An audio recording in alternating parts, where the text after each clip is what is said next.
Okay, hello VOD enjoyers. I went live a bit late here.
Alrighty. Where's that webcam? Hey everyone. So, first time using my new webcam while doing a Tiefling cosplay. Hope it looks good.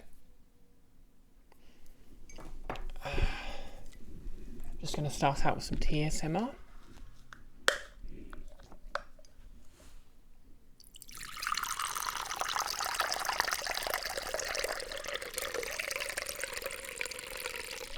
Okay, I think I might have actually forgotten to boil the kettle for doing this, but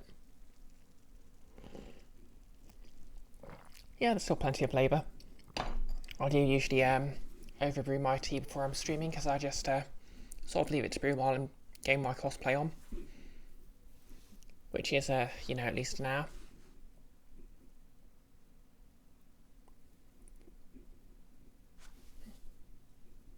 So, okay. I was kind of worried my horn had a seam there.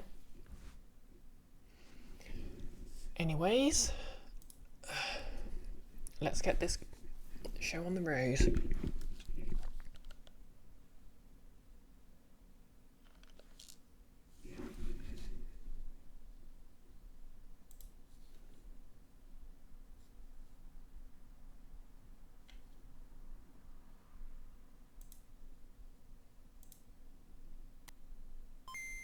Hey Nellis, how's it going?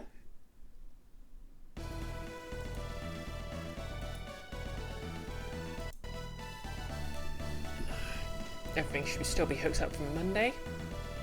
Yep, all looks good.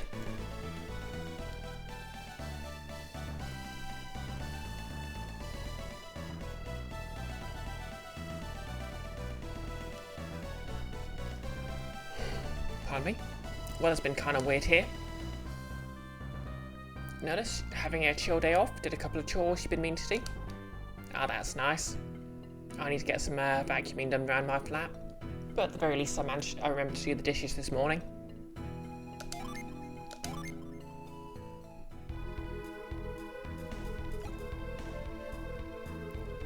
So, oh yeah, cool thing that arrived.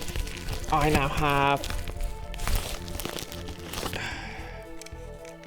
cat eye contact lenses that are in my natural eye colour. Now, what could I be planning to do with those?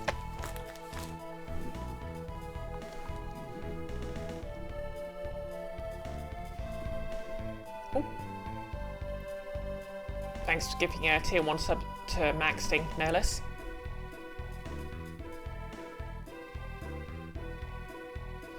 Much appreciated.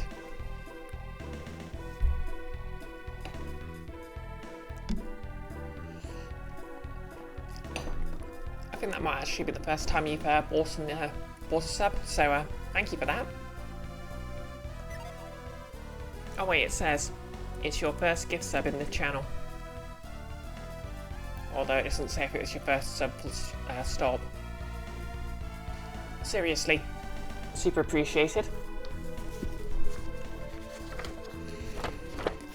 Anyways, so I have a cheese guide for the Dullhallen, this bonus boss.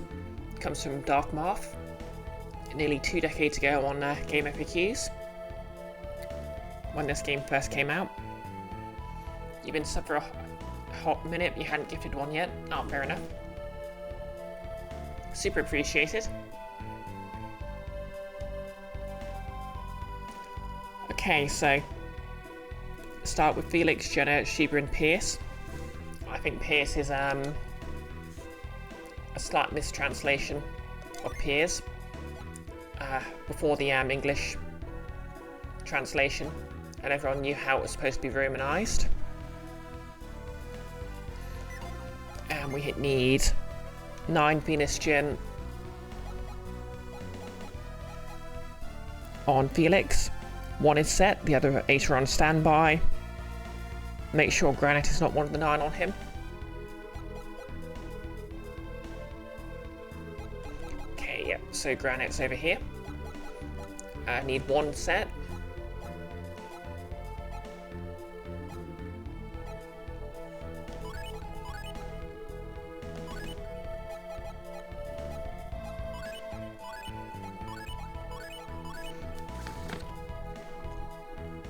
9 Mars Jin on Jenna. One of them is Flash. Flash is set, the other on standby.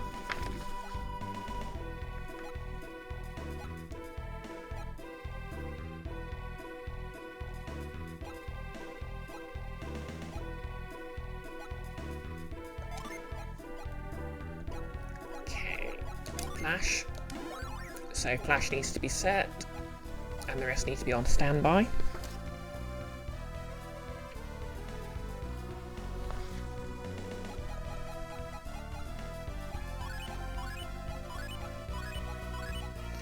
Oh yeah, so for those who haven't been following, basically a Jin can be set to a character. Hey Maxing! Waves tiredly. Yeah, well it's okay to be tired.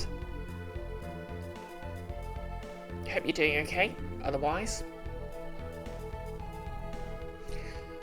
Oh yeah, so basically a Jin can either be set or on standby. If they're set to a character, they're basically attached to the character. So I'll be giving them some stat boosts. If you mix and match different elements, it'll change their class and give them access to different energy attacks, so on and so forth. If they're on standby, they can be used for summoning. And if they're used for summoning, they go into rest and take a few turns to be usable again, at which point they're automatically set again. You just slept your shit again. Ah, that sucks. Like, I had to be up reasonably early this morning. Basically, it was potentially going to rain this morning, but I couldn't be sure when. So I took a chance with my laundry yesterday.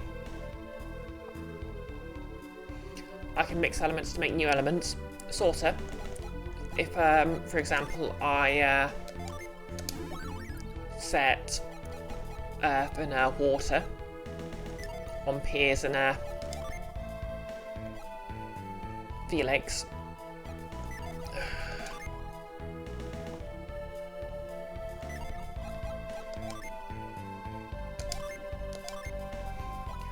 You'll see here, basically, they've got a load of different magic now. So plant-based magic, bubble-based magic,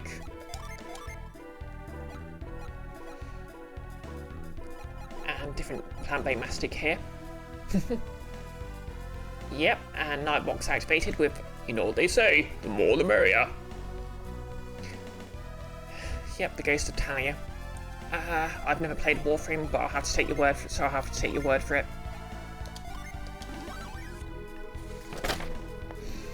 But anyway, we're setting this up according to the guide.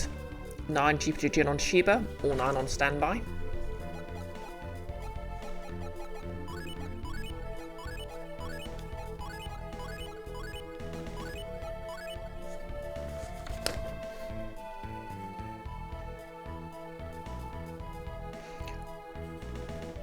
Nine more on Pierce, Cart and Hayes are 2 of them. Okay, I'll have to swap those in.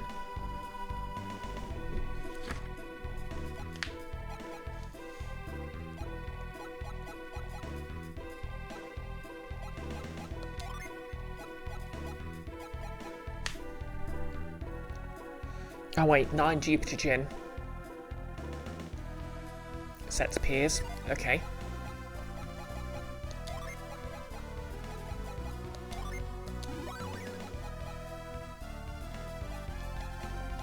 This could take a minute.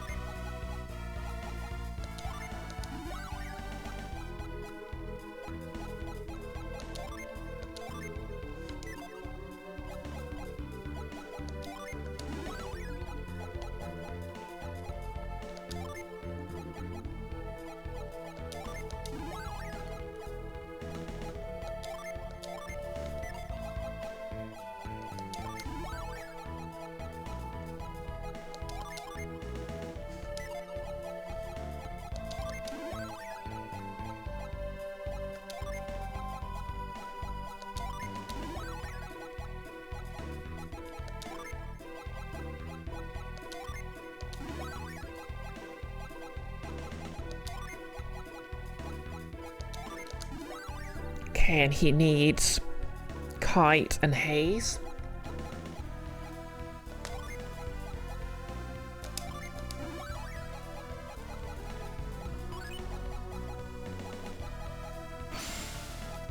Both of which are set, and the other 7 are on standby.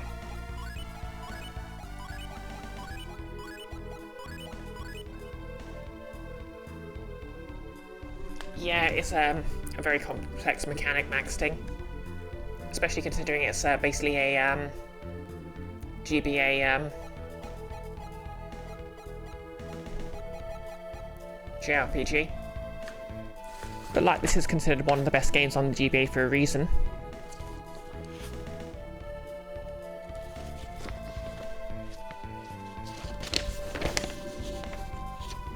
Okay, now for the rest of them, we need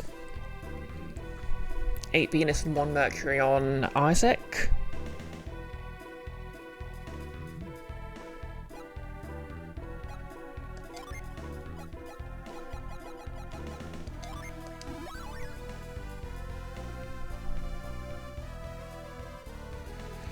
One random Venus Genius set, the other 7 the Mercury are on standby.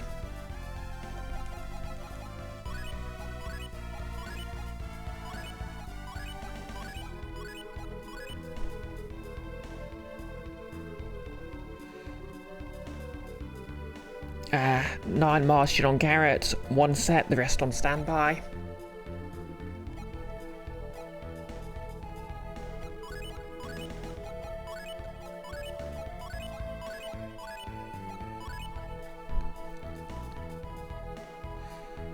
Eight Mercury and 1 Venus on Ivan.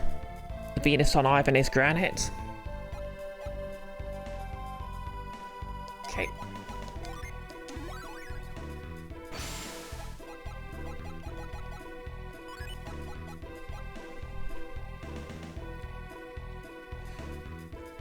And one of the Mercuries is Shade.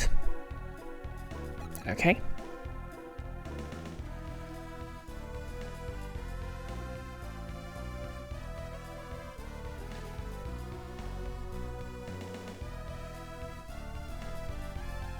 Granite and Shade are set to Ivan. Everything else is standby.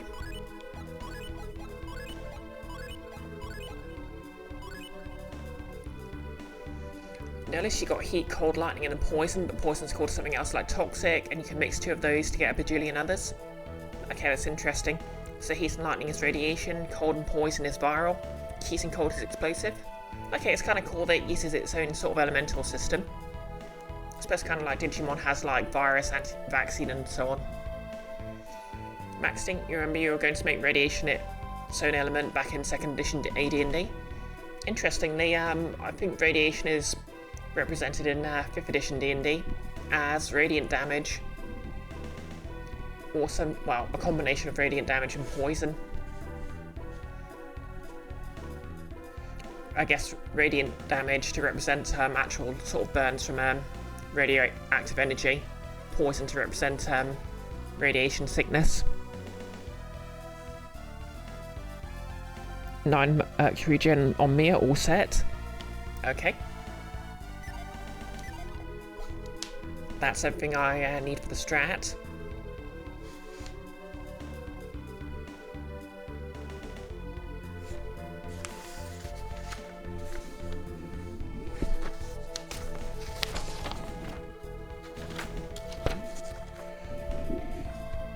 Okay, once again, this is by GameFAQ's user DarthMarth. It was uploaded 17 years ago, I think. So, let's see if this gift from the past can save us.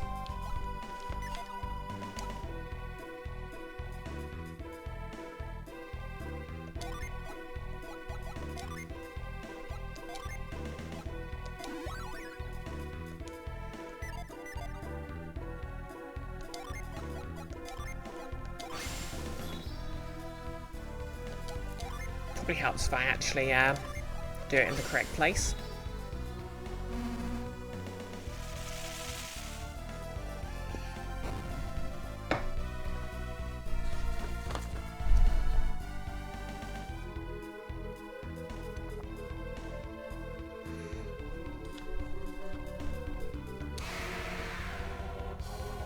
Okay, let's see. So, round 1, Pierce is going to use Kite on Felix.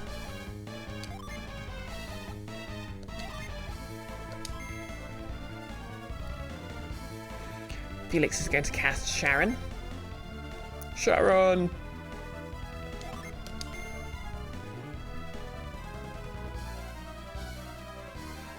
Jenna is going to use Flash. Sheba is going to use Catastrophe.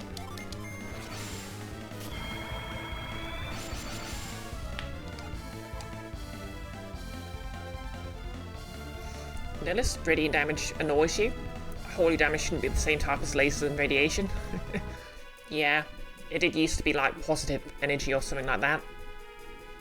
Radiant is a bit of a 5-year-ism. Maxing in Pathfinder 1, at least in one instance, you recollect they basically make arcanizing radiation give you leprosy, or if it's even worse, green blood oil poisoning. Interesting. Personally, I'd just make radiation poisoning its own thing.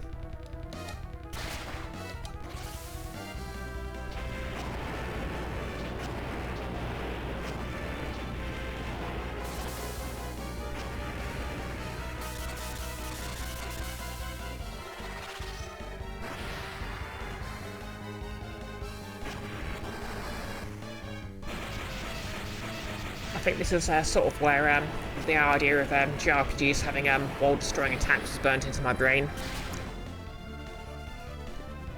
Okay, nearly 3,000 damage.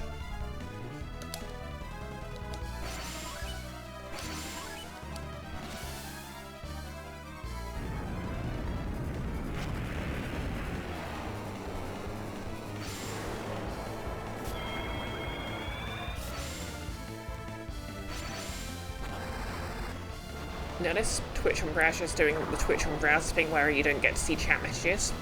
Oh, that's annoying. Okay, you think you see it now? 2,776. I think we're just shy of I think we're at like 3,500, maybe a bit more.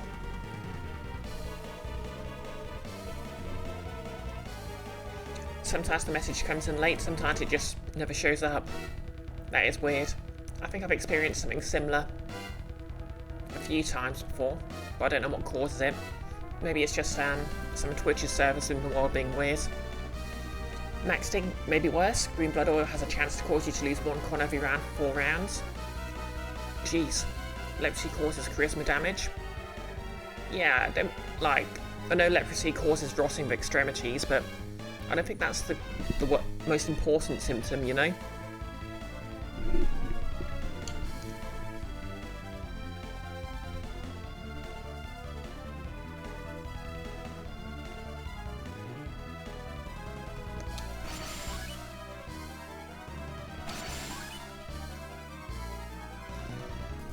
Maxing, you think what leprosy actually causes is nerve damage that makes you lose all feeling in extremities. Oh yeah, that's right.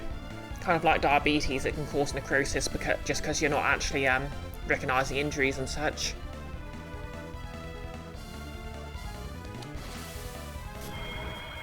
My old enemy, True Collide.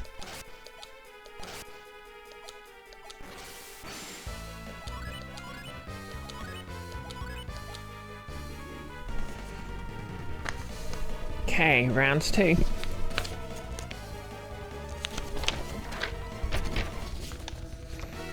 Next round goes like so.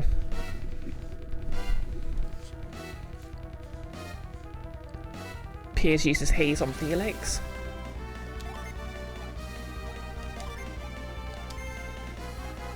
Felix is going to summon Catastrophe. And summon Catastrophe. Sheba does Who Cares. Okay. Sheba can use Searing Beam. It's a bit of extra damage. Notice, your limbs falling off makes you ugly. It doesn't actually affect combat because then we'd have to make rulings on that. Ironically, I think early D&D did actually have rules for missing limbs. Maxing. Hansen's disease just causes nerve damage. An infected person may also experience muscle weakness and loss of eyesight. Huh. Well, this is a fun topic of conversation. Oh yeah, Sheba also does whatever. Okay, Sheba does Destruct Ray then. I guess this is to stop Felix from being knocked out of the fight.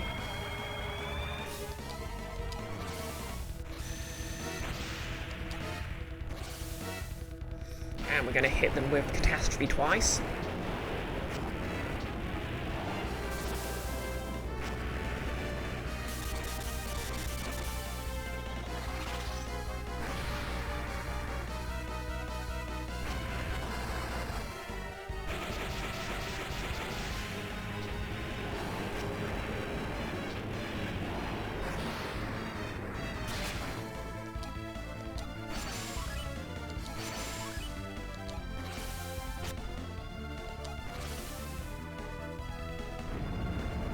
Here comes Charon.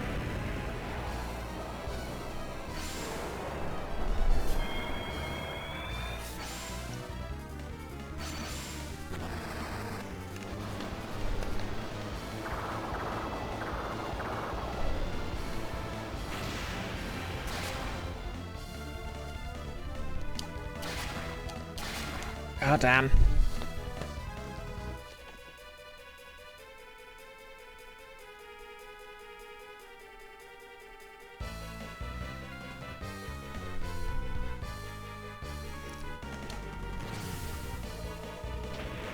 Hey Quattro, we're cheating this boss with a strat.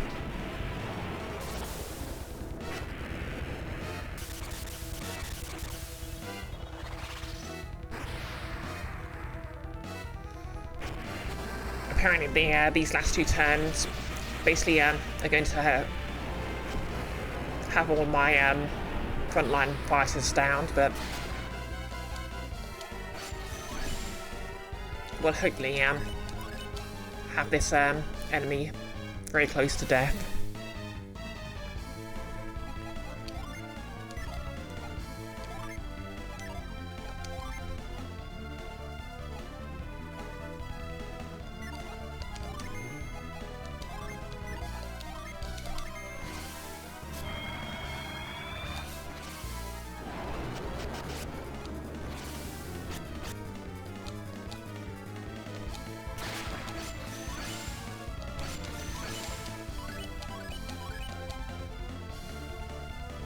Yeah, the Big D is no joke in the Lost Age.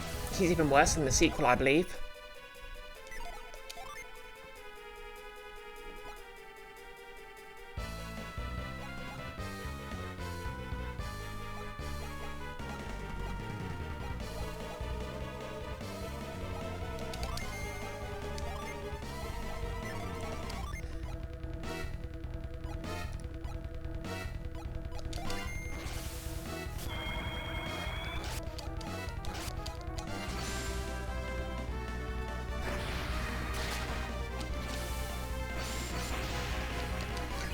Okay, so 4 minutes Saga is a mistranslation.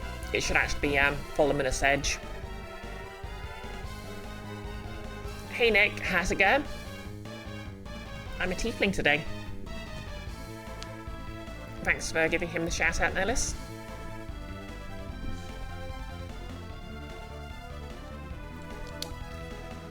Okay, we're up to Team 2. So, Isaac summons Judgment. Garrett summons Meteor. Ivan casts Granite. And Mia summons Boreas.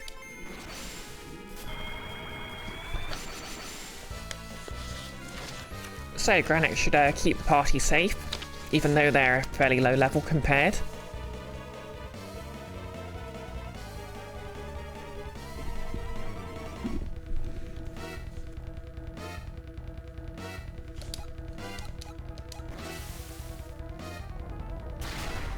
Here comes Mr. Freezy themselves.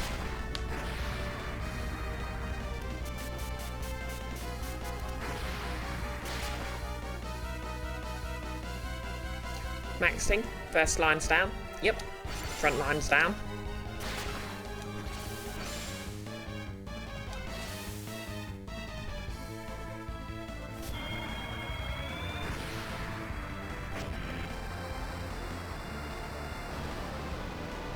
Maxing. Been thrown back on his heels by his spell. Always an odd choice visually. Yeah. Comes Meteor.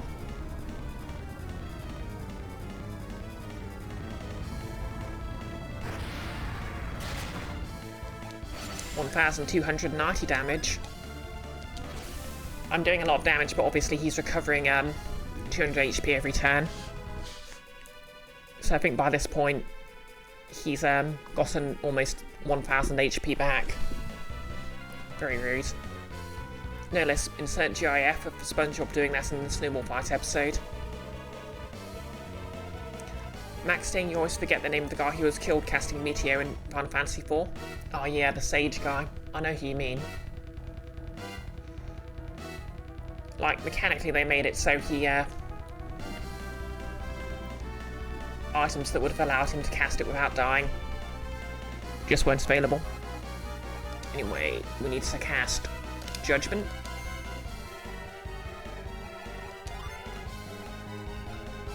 Meteor. Ivan can use Shade to get us one more turn. And Mia can summon Boreas.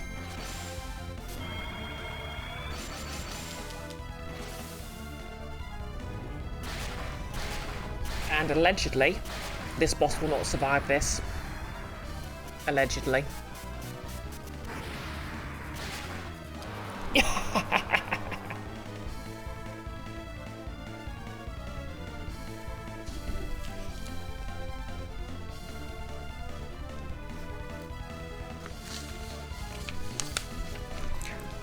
Thank you once again from the bottom of my heart, DarthMarth. I hope whatever you're doing 17 years later is fun. Yes, no less, successfully cheesed. 15,600 experience points. Maxing, DarthMarth. So basically the second part spelled the same as the first part with an M instead of a D. Garrett's now level 36 and learnt Inferno. Ivan is now level 36 and has Destructre. Yeah, it's actually a pretty good handle. Before I do anything...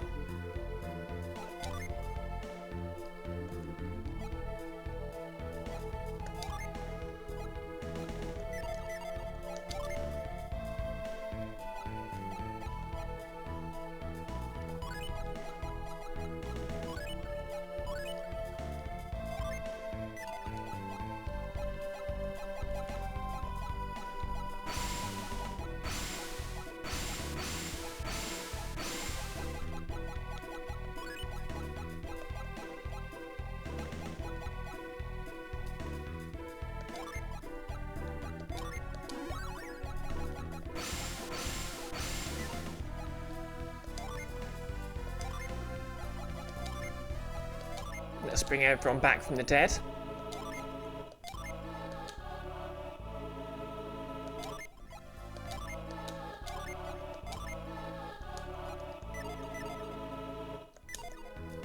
Okay, so Felix is no longer limping.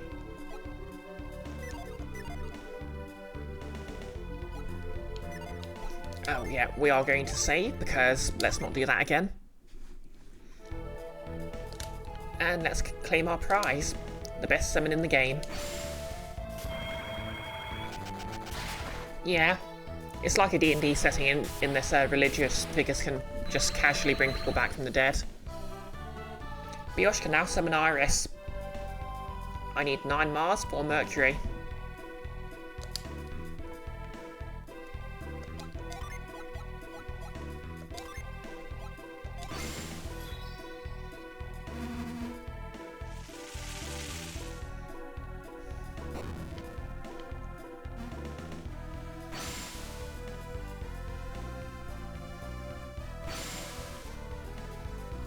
Hey Icky, it's indeed Brie and Teeth configuration. Can we get a shout out for Icky?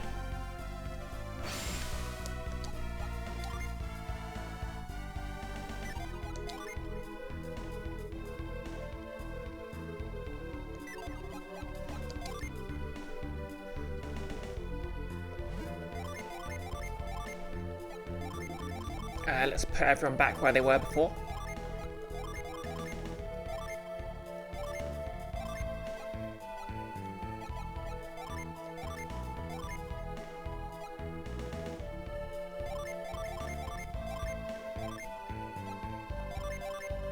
Get out of here, Ivan.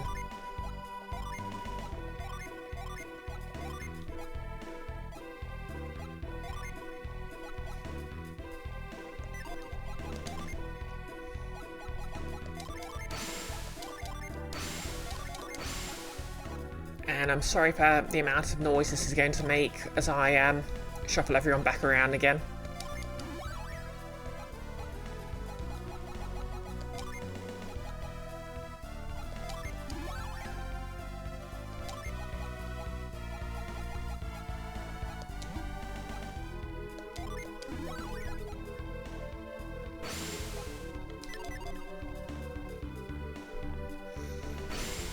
Maxting. A strategy by DarthMarth 17 years ago just killed the superboss after pretty much a full day prior of trying.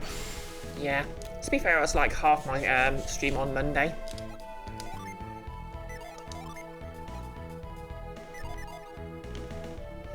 Bit of more back and forth so I can reattach the Jinai. Okay, I think that's all of them. Yes.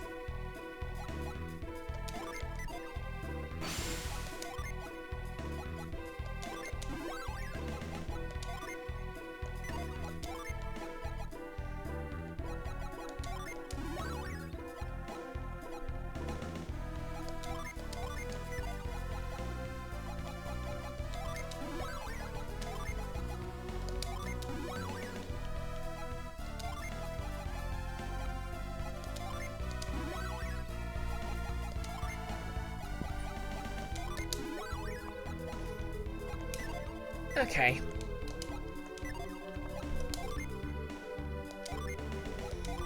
And you know what? I think we should test out this new Jinai. Was it 9 fire? Not Jinai, 7. 9 fire. And I've forgotten the other one. I think it was water.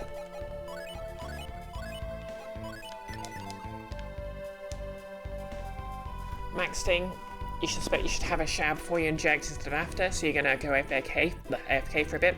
Oh yeah, you need to make sure the injection site's clean. Wash yourself, then you can have the girl juice.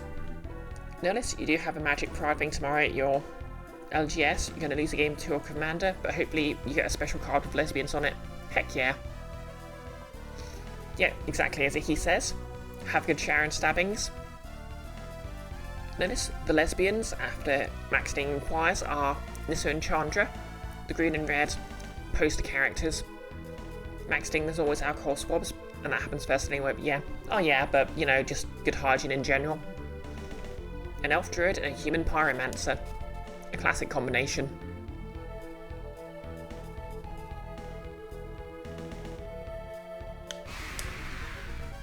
Okay, 2 mad demons. Let's do this.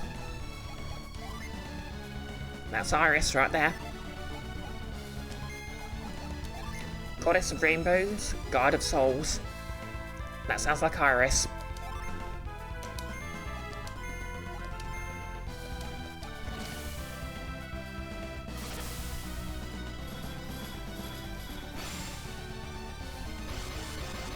Happy Pride Month.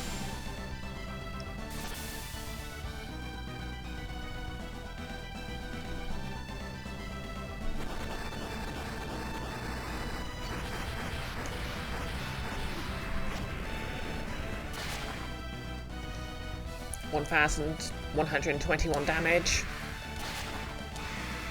Oh yeah, and obviously you can't see it here because I already revived everyone, but basically it fully restores everyone's HP and revives anyone who's been downed. Notice? They're one of the, off the top of your head, free canon lesbian couples. Heck yeah. I mean, speaking of canon queer people, no, I'm not going to spoil the Amazing Digital Circus until the public release. Maxting a broken arse spell for beating a broken arse boss. Exactly.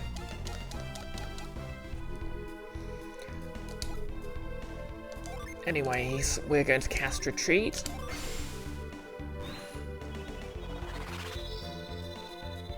And we're never coming back to this bonus dungeon again. Ever. Because it offends me. Icky.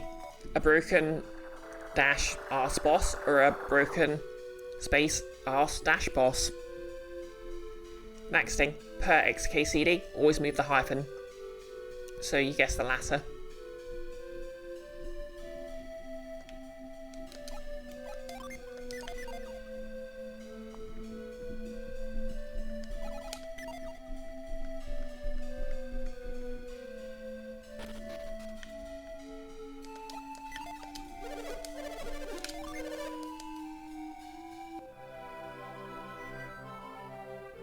Icky, you understood the reference.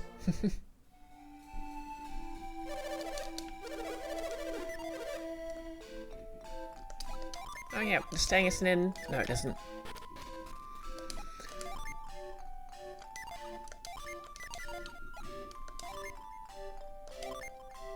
Well, anyway, that's the bonus boss dealt with, so we have nothing else to do but go to the final dungeon.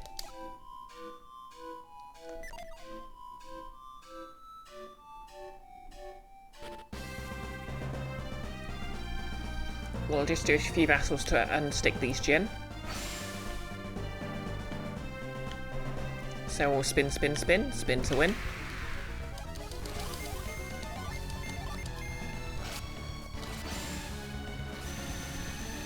Oh yeah, I forgot I had Midigo. Or the Dirty Great Sword that has it.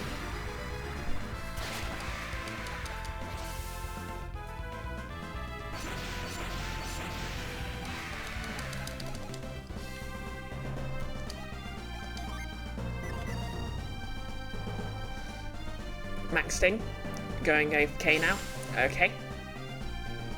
Doing the unstuck. Let's get happy. I don't get that reference.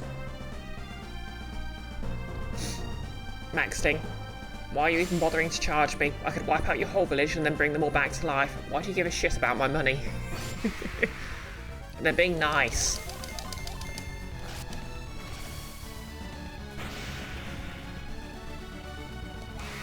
Notice, for reference off the top of your head, there's at least one canon MLL couple.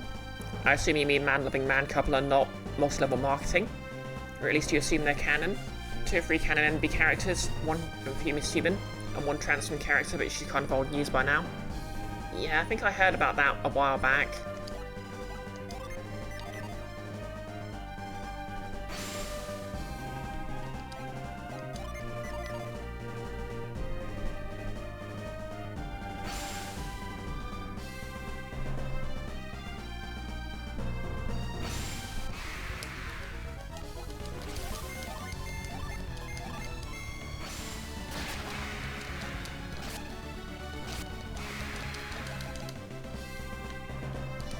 Anyways, time to teleport up north. I think the best thing about teleport is it also teleports your ship.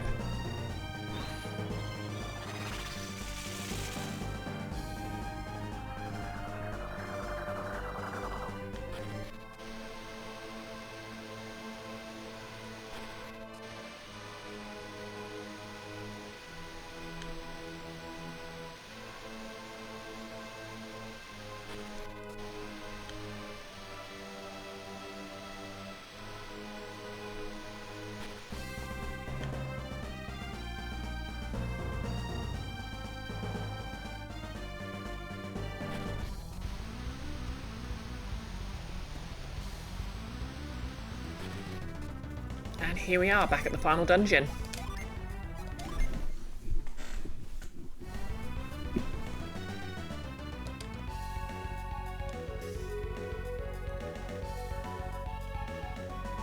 I've forgotten where everything is. Oh yeah, there's lava here now.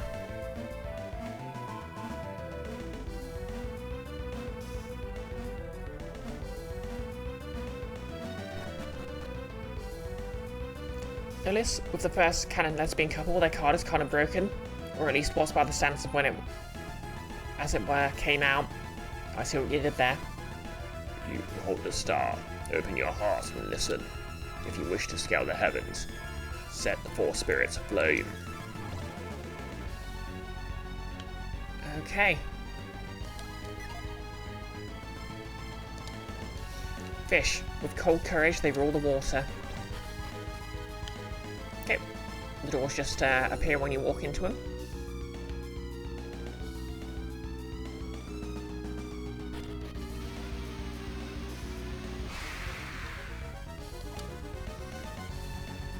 Akamana. Interesting. Let's see what they can do.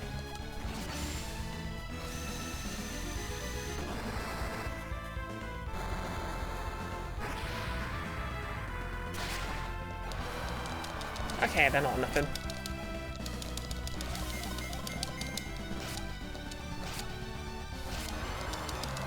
We've already beaten the bonus boss. You're nothing to me. Nothing. Nothing.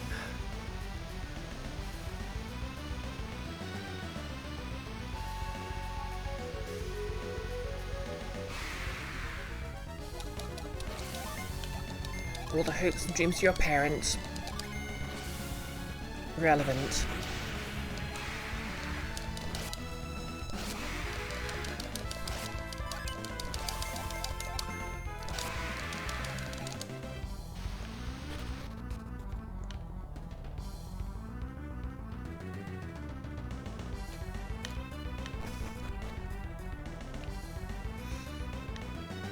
Every act of kindness in your life?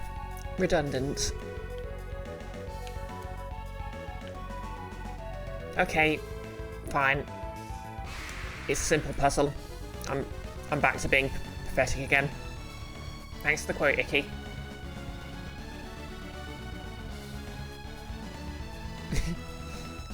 Thank you for quote 1225. Me starting to Sephiroth posts.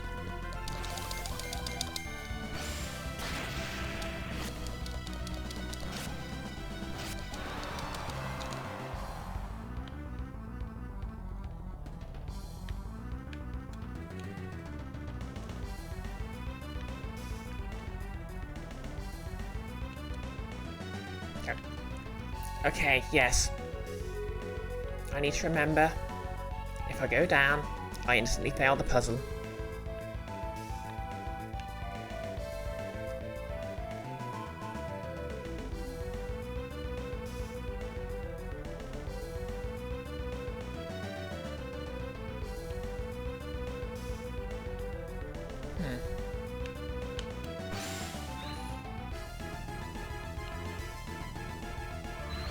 Yes, Icky, what could quote 182 Game Bad Head Empty be from?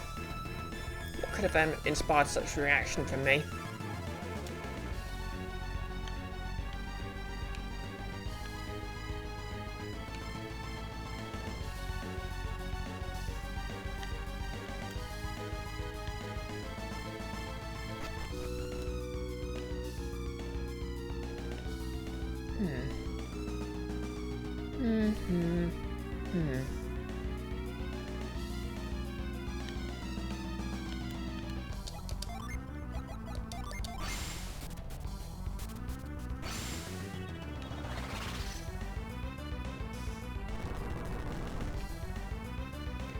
Okay, we fit the tube.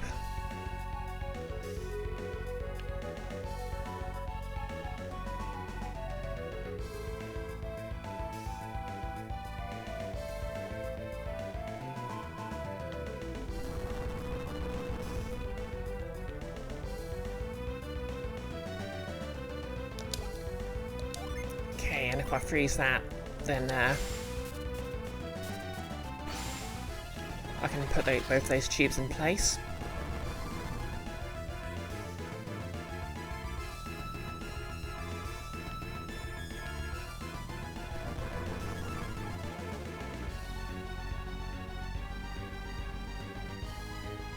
That wasn't quite right then. Looks like I have to do the top one first, or otherwise the tube gets the ice gets melted.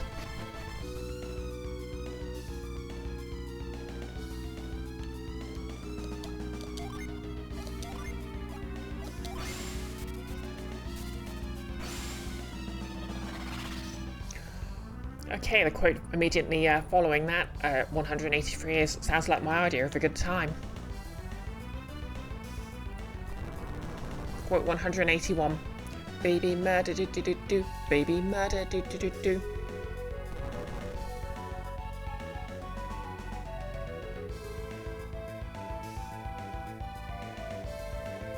Nope, that wasn't right.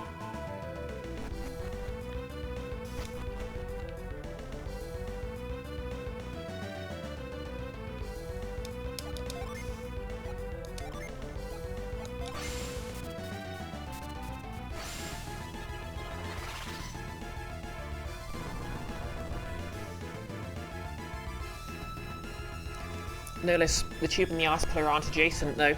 The game's not being consistent about its depth perception.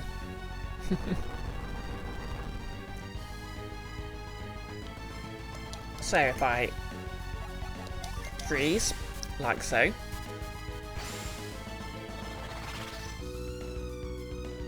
and push this tube down here, and we won't get the same problem as before where it got melted. Okay, and the puzzle is complete. Now I can do the other part. What I have to do is remember how I got there.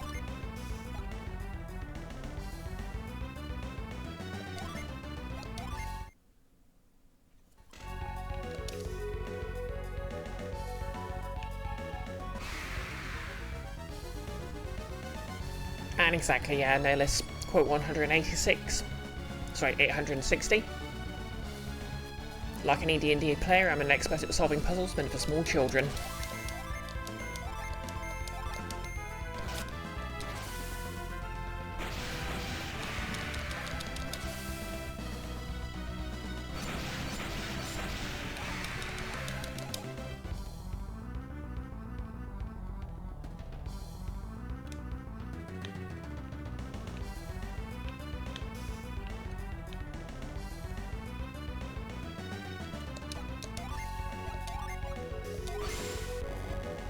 Okay, and we light, I guess that must have been gas or something. And that's achieved something.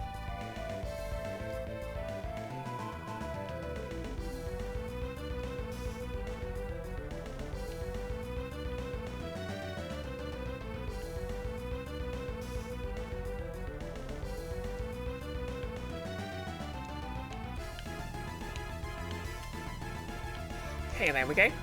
We can carry on our merry way.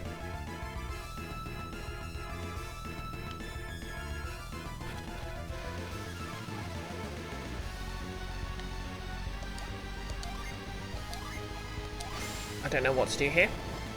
Okay. We do that.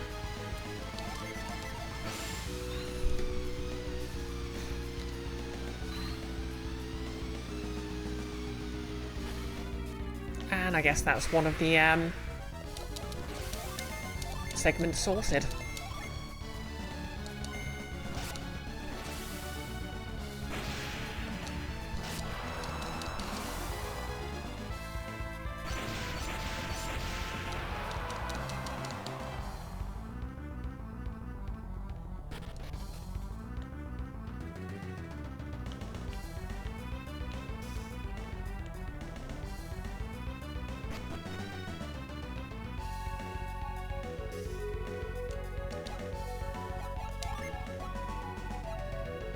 Maybe I should have gone back to the blacksmith and traded in all this rare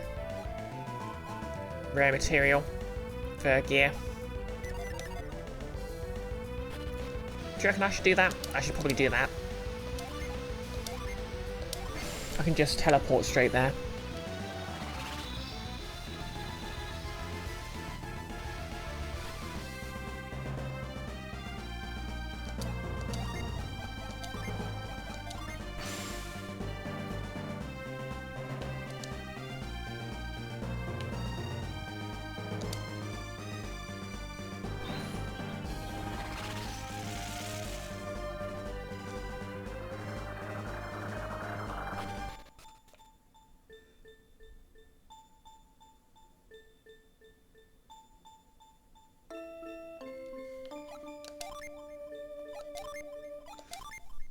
Okay, should only take us a few minutes or so to get some good gear.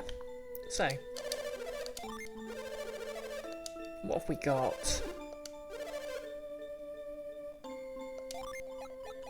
So we've got dark matter.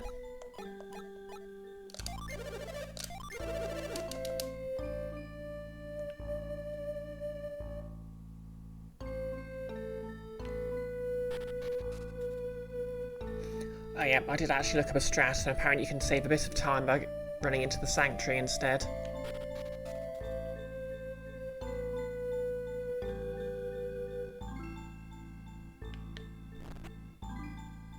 Okay, that wasn't... Okay, the sanctuary's up there.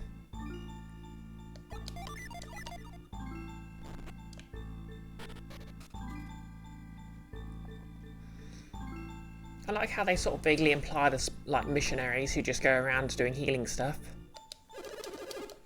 Okay, what have we got here? A fear helm.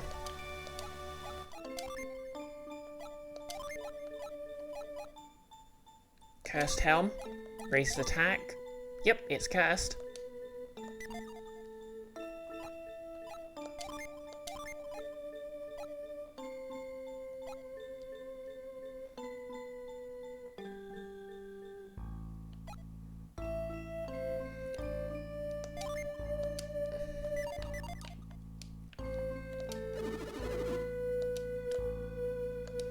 I keep forgetting its name's Sunshine.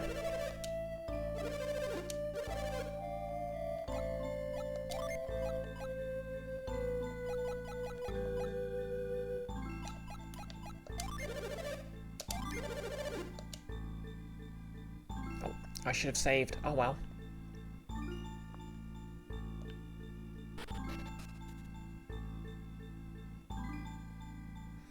To be fair, most of that gear's cursed, so it's not that useful.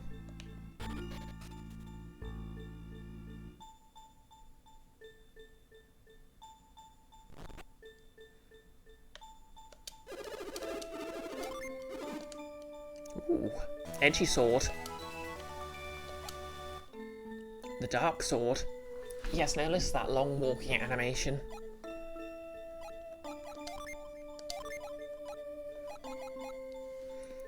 Cursed sword unleashes Archeron's grief. 210.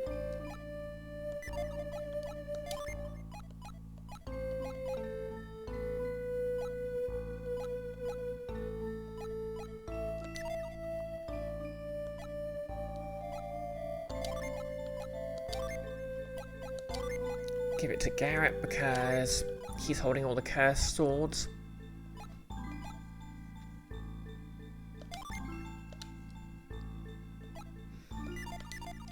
And what we'll do is we'll just go get Garrett uncursed, because he's got an item that makes him immune to the negative effects of curses, but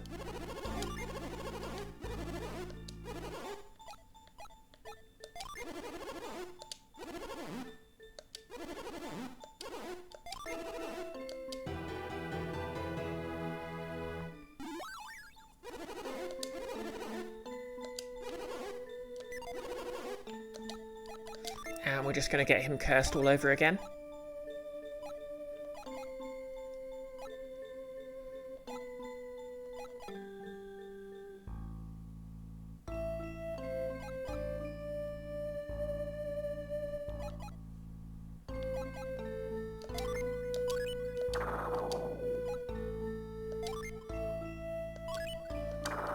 Yeah, I might sub Garrett in just so we can see what the animation does.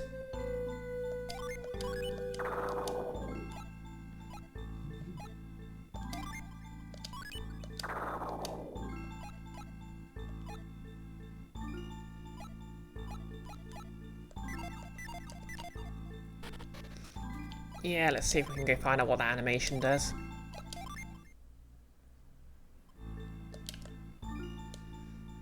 No, listen, we spent a lot of time drawing these sprites and then shrinking them into mush in MS Paint. Okay, that's not a very nice thing to say. The graphics are... This is probably one of the best looking games on the GBA.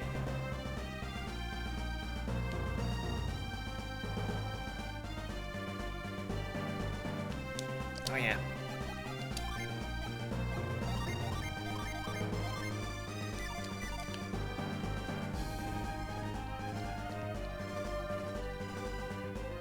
Come on, give me a random battle.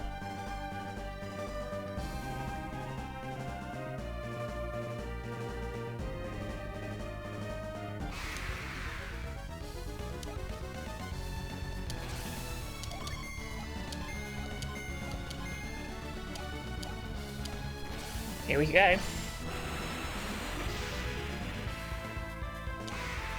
Badass.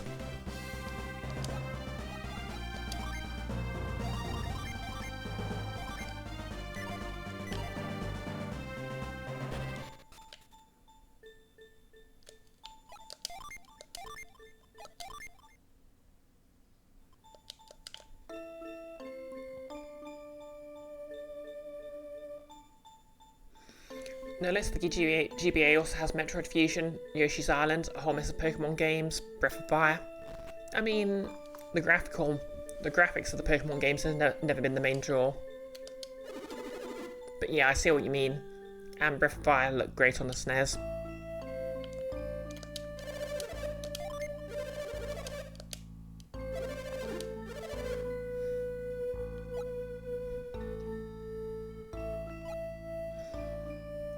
Where's this turbo rare stuff? Oh yeah, Mithril Silver. And Auriculum.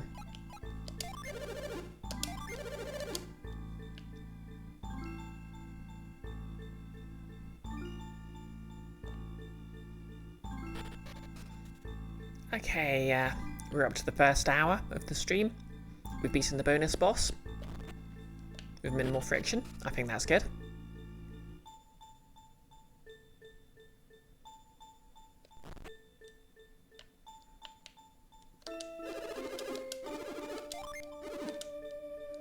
Okay, we got a sword, the Mithril Blaze.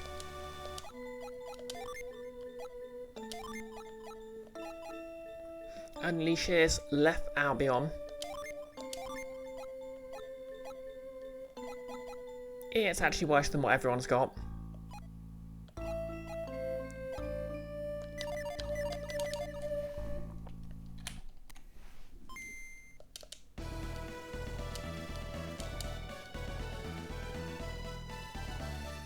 Notice all of which have sprite work that look like they were drawn at scale, not drawn big and then scaled down with floating pixels everywhere. Yeah, well, I remember it looking very good on the Game Boy Advance's screen, to be fair.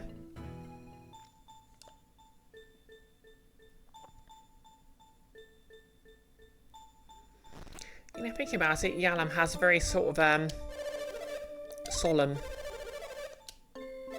background music. I wonder what that's about.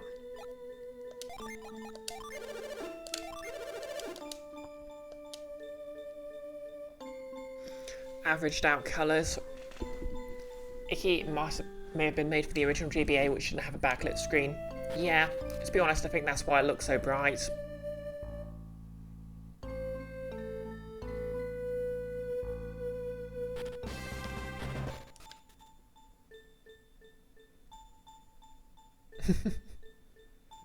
I think that was just the pushing animation.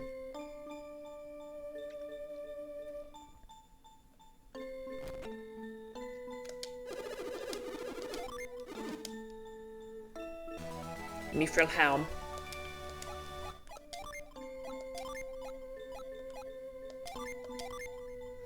Okay, that's slightly better for Brioche and Piers, and it also raises evade. How could I say no?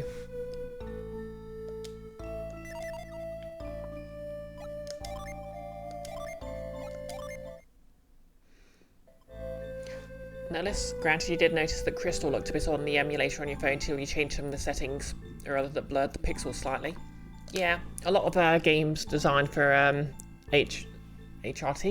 CRT screens use a thing where they'll have like long lines which do blur together quite nicely in the scan lines of a CRT.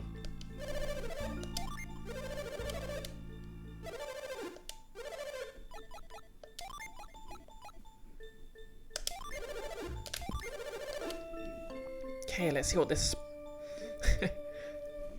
Nick, HRT screens have EVGA connectors.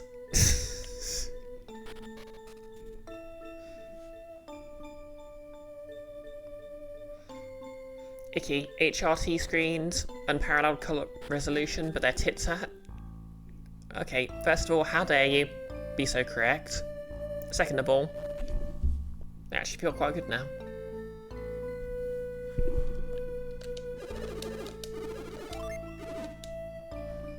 Ooh, pretty. Zydion armour. Don't tell Roy Greenhelt.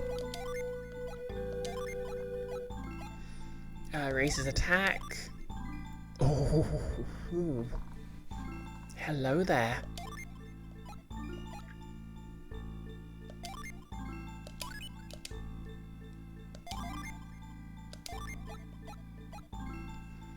Okay, and it's worse for Piers.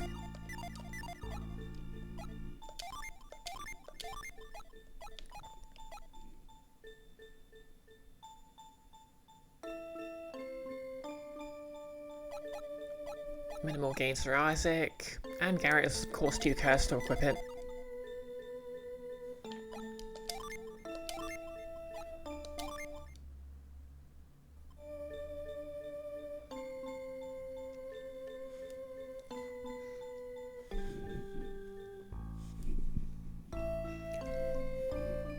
Notice, like, you don't know, is it like Veilguard that lets you assert your character as trans in character creation? To be fair, I think Veilguard brings it about a bit after character creation. Like, you pick up a mirror after, like, 10 minutes or so, and that gives you, it lets you establish that your character's trans. Maxting, Nonus said, canon MMLM couple. That sounds awful. What's their line anyway? Tupperware? Yeah, exactly. It's later in the story. Nonus, it's funny you should ask. One's in charge of the Mad Scientist Guild, and one works for the Religious Debt Collectors Guild. So you mean... Oh, fun fact, by the way. Pathfinder has 2 canon trans women, and they were going to have a character who was a trans man, but the character they had in mind was sort of the evil teammate of the iconic characters. I completely forgot to give him something. So they decided it probably wouldn't be a good look. So society would have to wait for problematic trans representation. Square brackets positive.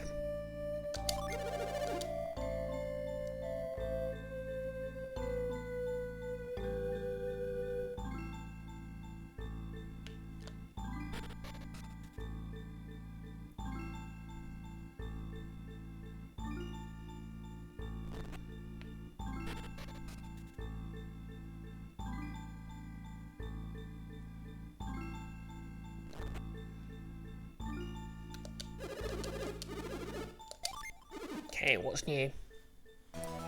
Big Bang gloves. Okay, I recall those not being that great, but we'll have a look at them. Raises firepower. What has she already got? Glove eyes. Okay, the spirit gloves which raise PP. Yeah, that sounds like a bonus then.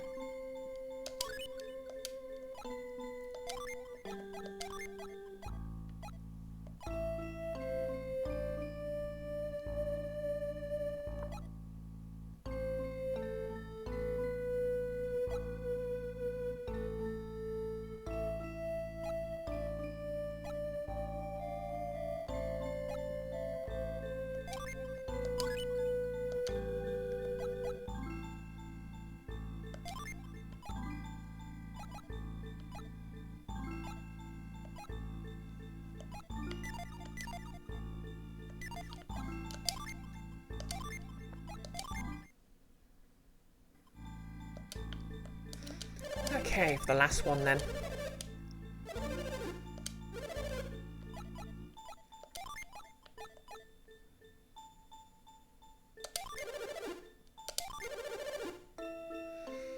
Maxting, you think Pathfinder can handle some more problematic rep now? since it's got a lock on the non-problematic ones.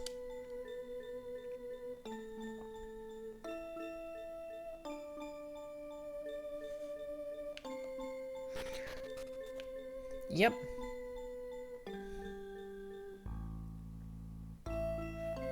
For reference, the trans femme rep in first edition Pathfinder was a rogue who's married to to an orc paladin who's who basically transitioned with a sex shifting potion. Any dwarf who transitioned with like alchemical HRT. And also she found out she was a girl when she got the girl-only powers. A wand. The Nebula wand.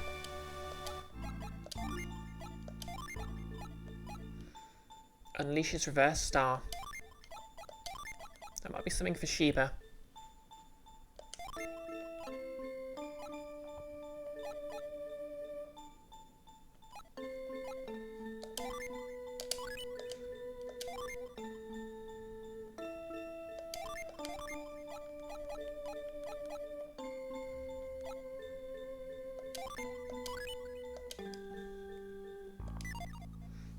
Do we have any more crafting ingredients?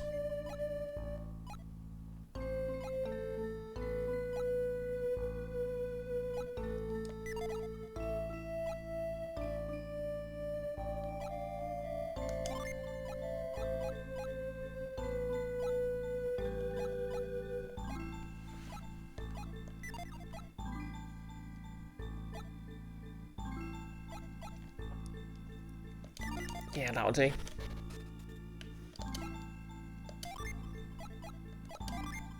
Okay, back to the quest proper again.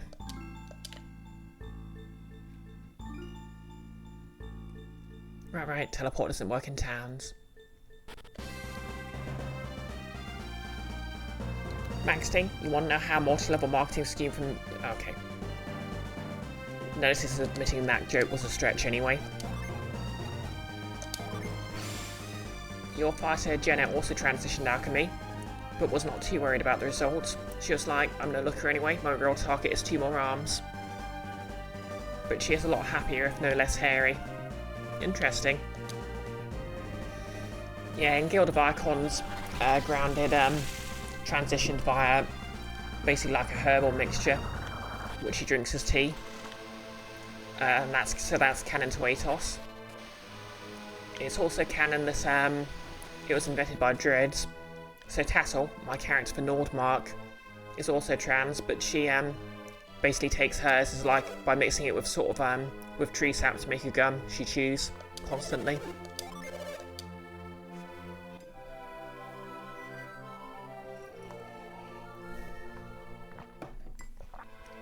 Also, the reason Grounded had a hag hanging around her head, was basically because in session -1, which Nick did via PMs with us before the campaign started, she couldn't be asked to walk like an extra couple of miles to a nearby city to stock up on it, so she went to a mysterious woman nearby, and guess who that turned out to be? Max saying you never really decided how Brucey transitioned. Originally it was a disguise anyway. Very much they'll never look for me as a girl. Oh yeah, my character Art, he's never been in a streamed game, but I basically used for like playtests or the first time I'm using a system. The entire thing was that she was a farm girl who became a poacher because, you know, economics, and basically a wanted poster listed her as a girl, and she could sort of decide. Yeah, basically she decided she'd rather be an outlaw than not take the opportunity to be gendered correctly. Icky, comparatively put no imagination into your characters.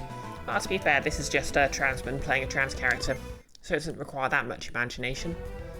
Nick, worth noting, that's not the only way in Atos. Ayo, that's Iris's character, also transitioned, but you didn't have any, you just decided it happened. You're not fair.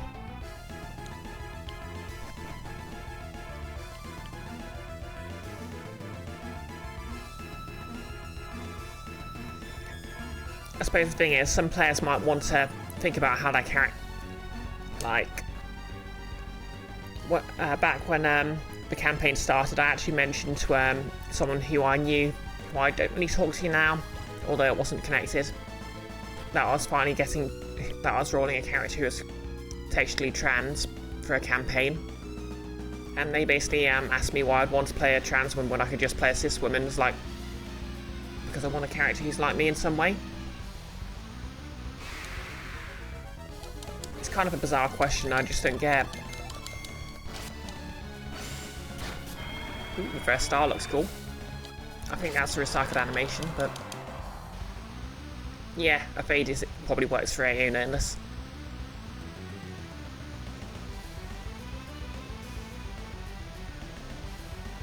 Of course, technically, faded it also works for me.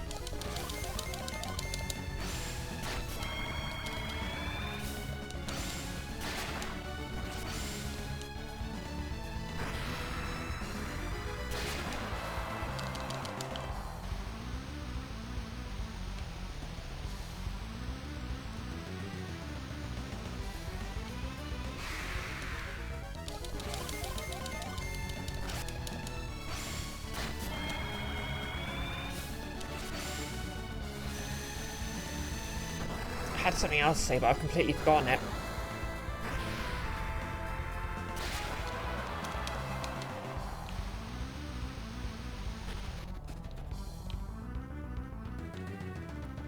Okay, I can use whirlwind there and there.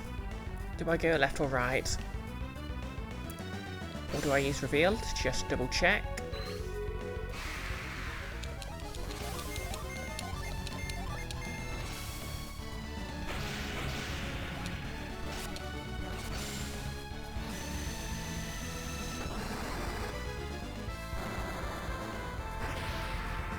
Oh yeah, I remember my train of thought.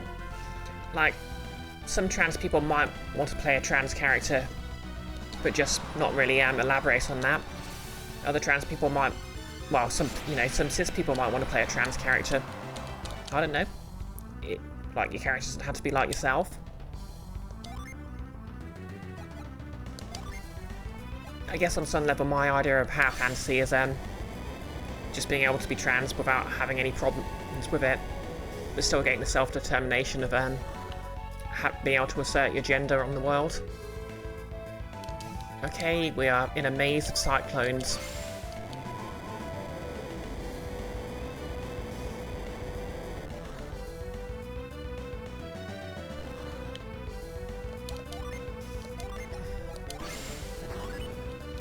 Okay, so shoving this slightly to the side will do something.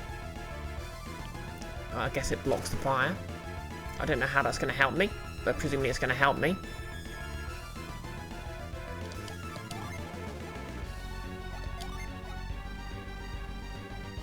Maxing. You do put some imagination to yours. Your space pirate Dale Flint starts off as a male at birth in an all-boys school on a backwater planet, and she felt drawn to certain feminine aspects. She assumed she was a gay man. The situation often associated on that planet with single-gender schools, so she had relationships with men, but they weren't fulfilling. And then while working as a doctor for a trans folks, she slowly figured out she's trans. She's a girl, no wonder she likes men, and then continued to have unfulfilling relationships. And then she had her first ever crush on a woman. It's like, oh. Yeah, I was actually talking elsewhere about something I won't talk about because spoilers. A lot of trans, lesbian trans women sort of struggle with issues, like the same issues that cisgender lesbians suffer, but even more so. Because obviously we're part of two groups who are stereotyped as predatory, that is to say lesbians and trans women. And of course some people can even internalise that, which makes the problem even worse.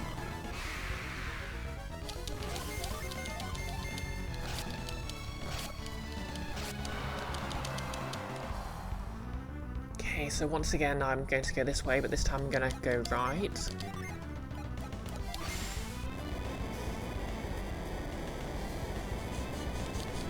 Max thing. Even space pirates need dogs, you see.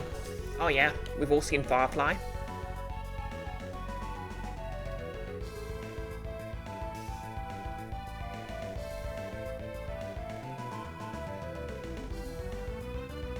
Notice randomly think about how good the transfer magic the gathering characters' cards names are. Oh yeah? Maxting, it does get interesting. For your part, you're a bra-burning angry feminist for decades before you transitioned. Oh, that's good.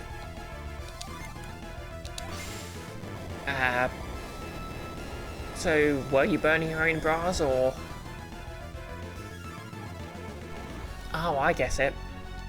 If I hadn't have done it that way, I'd have landed straight in front of there. And that would have been bad.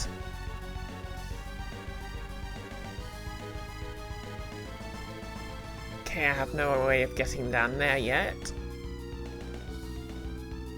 Emphasis on yet.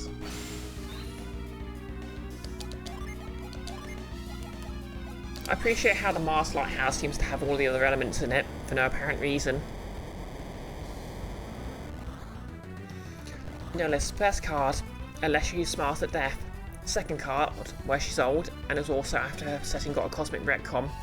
Unless you last at fades. Heck yeah.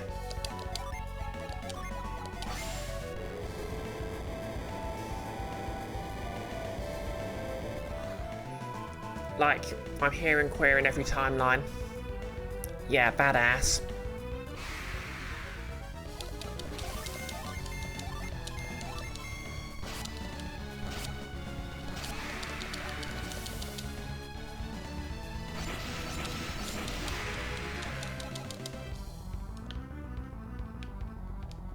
Okay, so I have a small opening. Emphasis on small. To shove that one over there.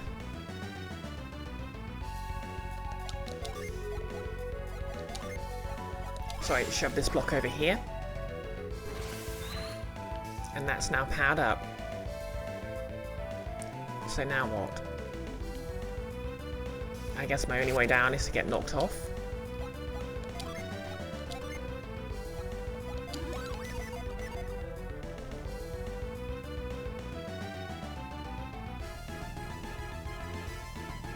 And I guess this means I can use hover to get over the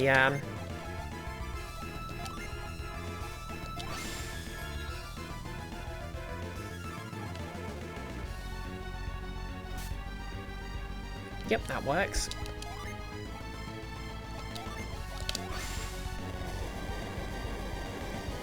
Nihilus. Meanwhile, the guy who was in the first timeline was the boss of her faction was some nobody whose entire job was to ring a bell in the second timeline.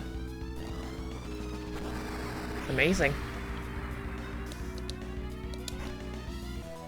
Psy Crystal. That's very explodey.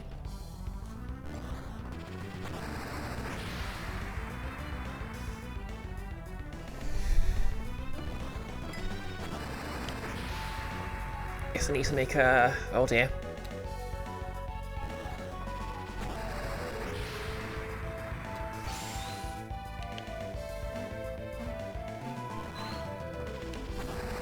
Well, that was just cruel. Okay, we're here. And let's do the thing.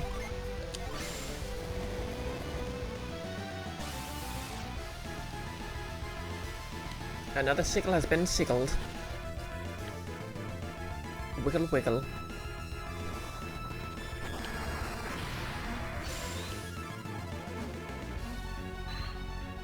You know, let's find out what happens if I get knocked down. Maybe there'll be stuff. Nope, just brings me back here. Oh, it's a time saver, I guess.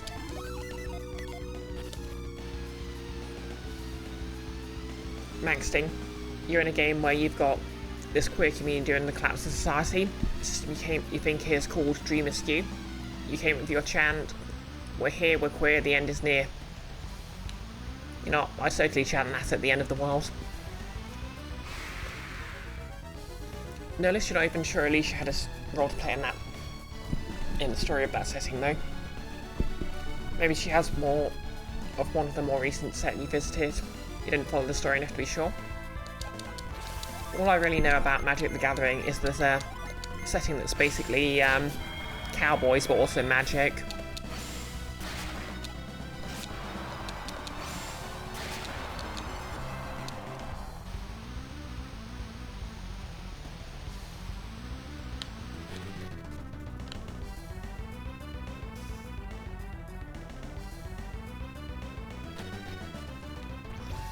Okay, that's 2 out of 4. Let's go get the others. Wait. So this is dragons burning with the might. So this is the fire one. Wow. Fire puzzles in the fire tower. Who'd have thought? Notice both her cards are pretty good though. Oh, we got ambushed.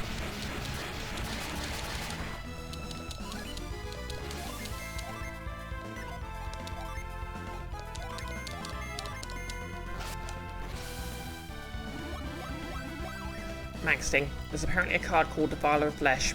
You assume that's not a trans woman, but you want it to be because that'd be so fun. Well, I don't know what that card looks like, but I'll take your word for it.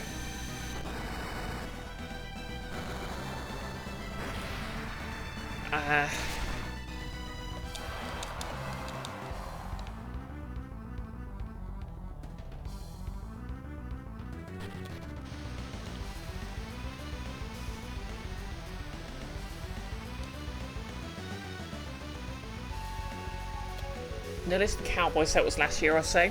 There was a bit of a Smash Bros feel to it because a lot of minor characters who had no reason to be there got new cards with cowboy hats on just for the sake of it. Nick, speaking of the magic cards, you're still speechless at the Sauron Marvel villain, not Lord of the Rings card they've done. Oh! Sauron is in the pterodactyl guy, who was famous for the meme, which they put in the card. Yeah, he's the scientist who alters people's DNA to turn them into dinosaurs, famously called out by Spider-Man for not curing cancer. Exactly.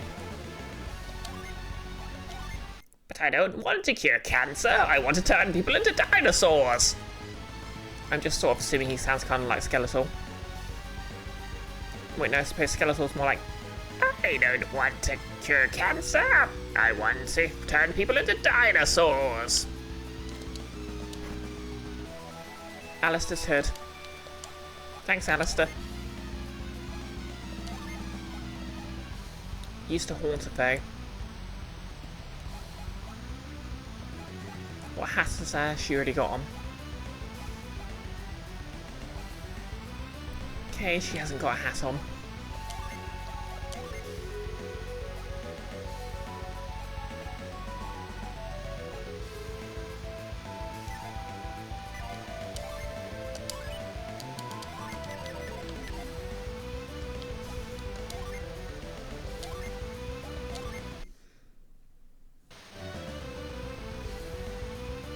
Icky, voice canon accepted. Nick, and each turn he can either cure cancer, gain free life, or add a Saurian token to a target creature, making it a 5/5 dinosaur. So you could cure cancer each turn, but realistically what you're going to do is want to turn people into dinosaurs. Sublime design. Okay, that is a stroke of genius.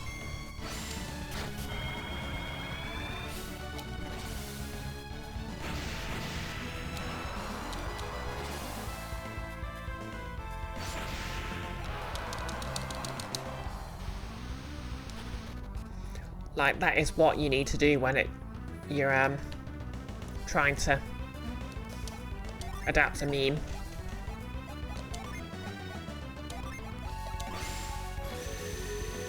Feels a little dirty saying that out loud.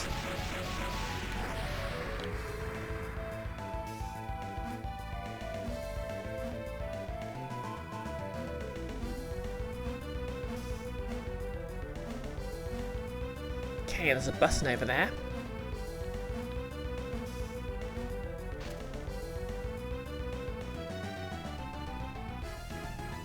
Yep, and that lights a torch over there. That's fun. Now if I get to there, I can hop around. So I guess I need to go to the other side now. I know I've already said this, but it feels kind of weird that the, you know, the final dungeon, which is supposed to be like the fire dungeon, has basically a segment for every element. I mean, it makes sense from a story and mechanical point of view, but why? Were the Fire Clan like, you know what, we're going to put everything in ours because we're cooler than you?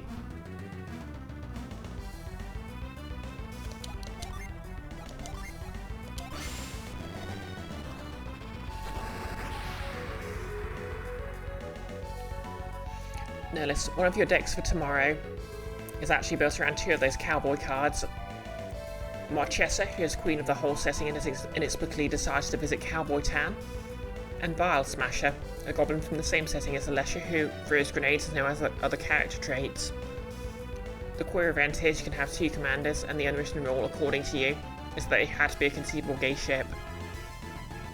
Vile Smasher's card is also her visiting Cowboy Town, but at least you'd explain it as her seeking mercenary work. I do appreciate an amoral alchemist called Vile Smasher. That's 10 out of 10 naming.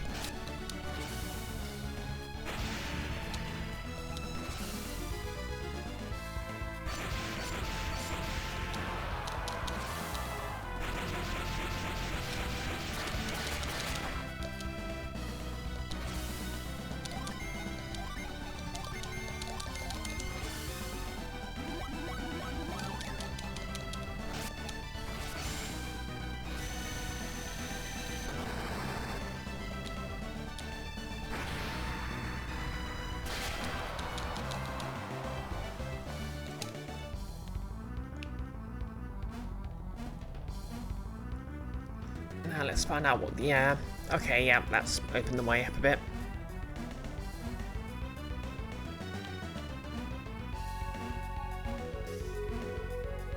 Or has it?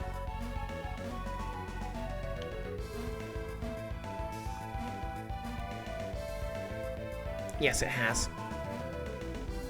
It's loosened this wall up, so I can...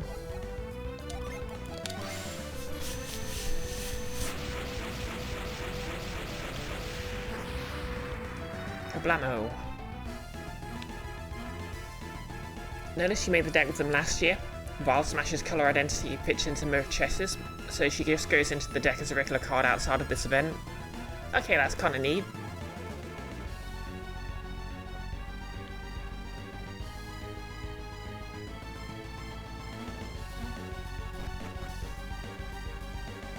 Okay, we have more tube puzzles.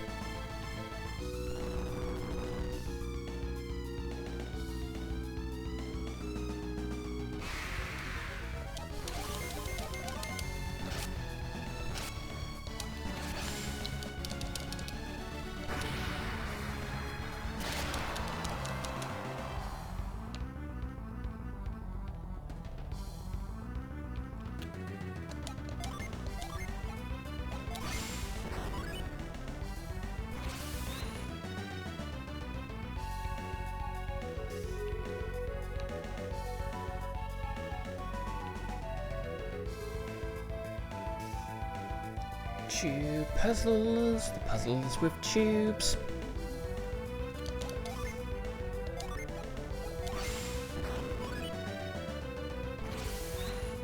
Okay, that's fire dealt with. Now what?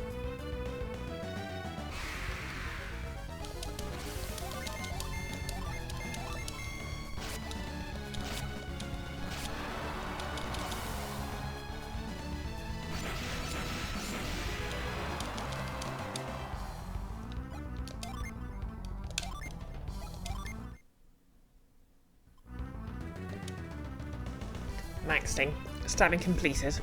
Congratulations on another dose of,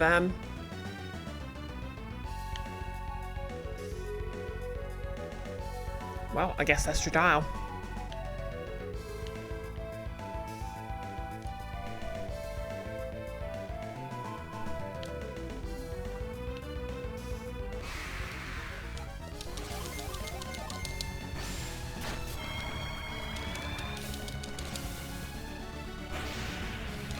Next thing, sounds like a wild crack ship. Notice, you love it. Part of you wants to write a pic for them.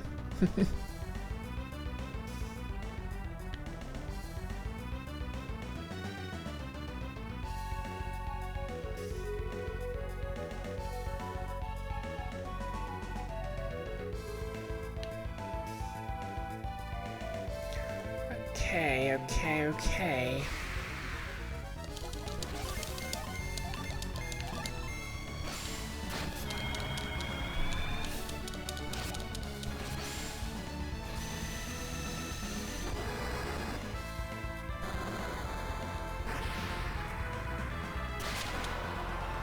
Hey Gobbo.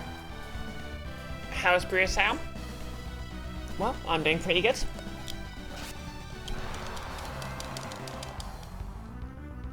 Can we get a shout out for Hanan?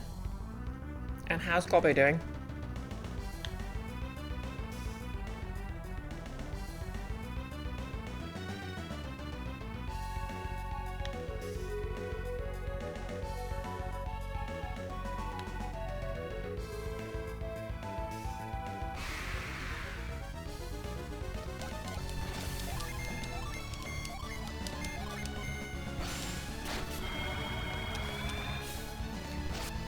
Yep, we're just talking about a goblin hellion named Vile Smasher. Oh yeah, for those watching the VOD who can't see chat, that's Vile as in a vial of something. You're migrating but zoning out to Guild Wars and Best Teeth? Me? Ah.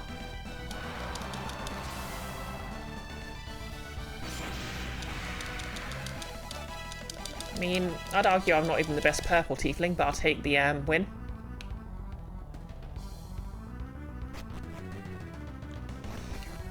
Side note, I appreciate that there are so many purple trans girls in the world now.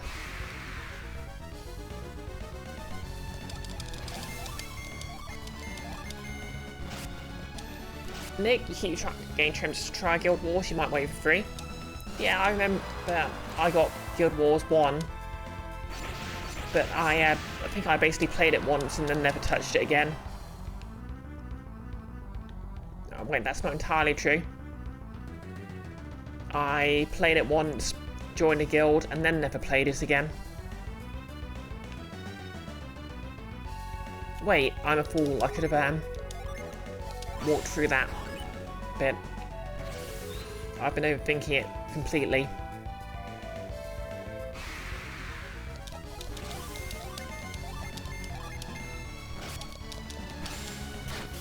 Gobbo, if you decide to try it 2 out, you just started a new character and it's smooth.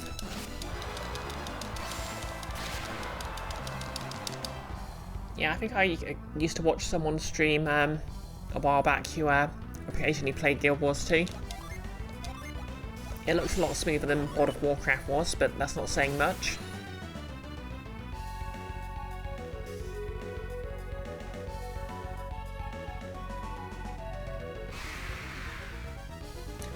Maxting. Extraordinary claims require extraordinary proof, Brioche. Who could be a superior purple tiefling to myself? I'm going to say Pepper from Journey to the Quest.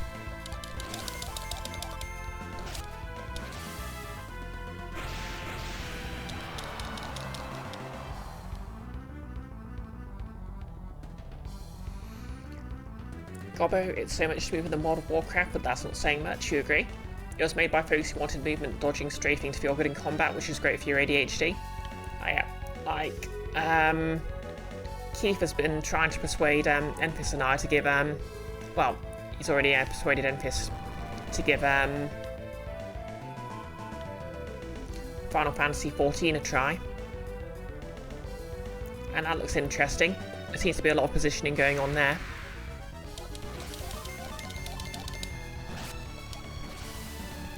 Final Fantasy XIV is Keith's Overcharge, which is also Keith's Overcharge.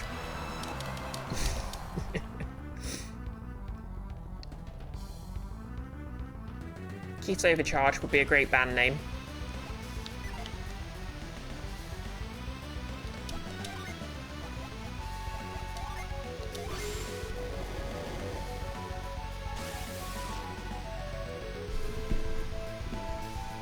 Nerlis, the samurai from the fantasy/cyberpunkish Japan setting, which they also revisited a few years ago, and the authors from the steampunk India. Interesting. Maxing, yourself having now played more than you're full of Star Ocean 1, where you also get around to second story. I'm not familiar.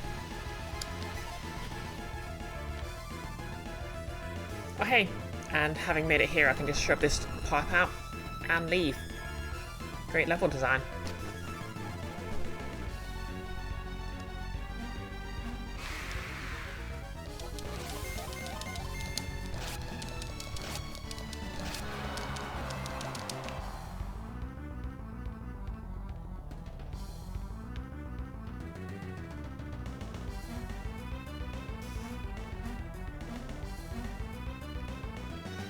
You know, something I've noticed about the dungeon design is a lot of it is basically opening up routes so you can just sort of run straight back through the path you created when you're done. And even though obviously they have an ability that lets you teleport out of the dungeon, I think that's really clever design. Sort of Dark Souls and Bloodborne before they were doing it. I mean, obviously it's a very old game mechanic, like it's literally the entire point of a Metroidvania, but still.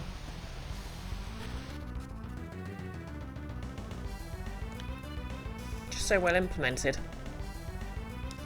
Nick, you normally only get that really post 2011. You remember Skyrim being lauded for doing it in only some of their dungeons? Yeah, I remember there was sort of like a guide they released for using the Elder Scrolls Creation Kill, whatever it was called, that basically said do that.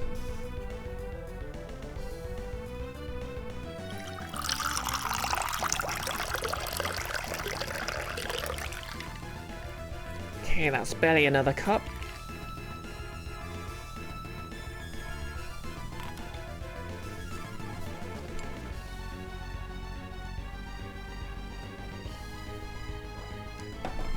Yep, alright, for the BisectedBrioche stream national anthem. Okay, and we've got mankind, with the power of wisdom, they ruled the earth. Citation needed.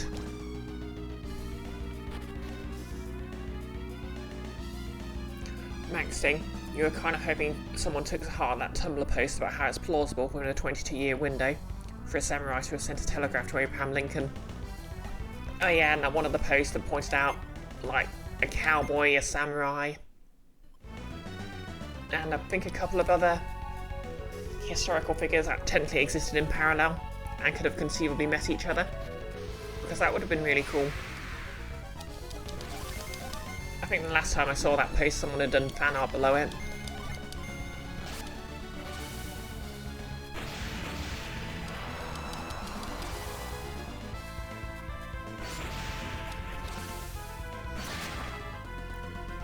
Akamana uses Human Hunt.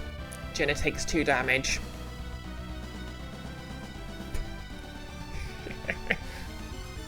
Oh no! I guess that's sort of what happens when you use Human Hunt on a tiefling.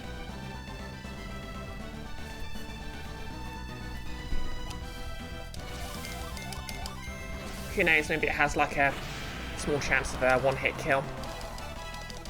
Slayer.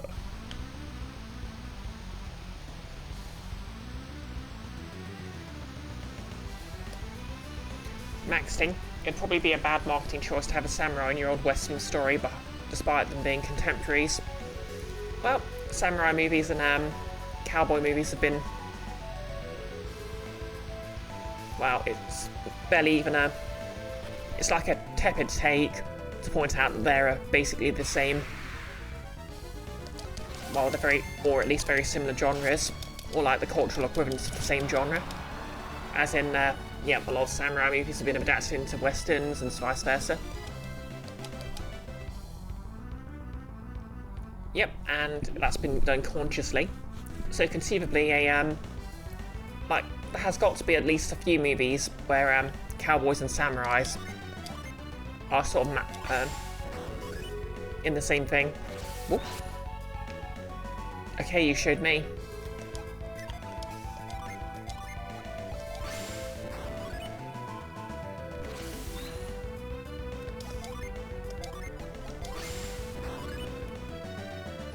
Yeah, exactly. And they both have the whole quick draw thing going on. Although it's kind of interesting because technically samurai were theoretically an ability, whereas cowboys were sort of working class heroes. But on the other hand, a lot of sort of cowboys aren't actually cowboys. They're just drifting gunslingers.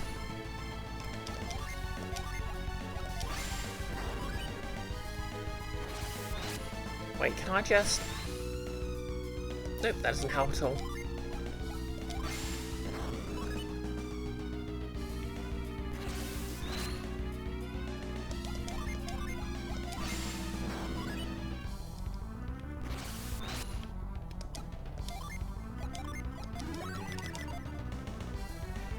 Good thing Jenna's constantly getting her power points back here.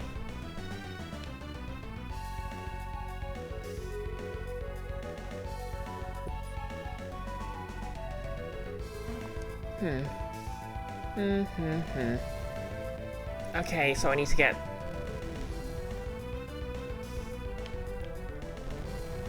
that block all the way over there.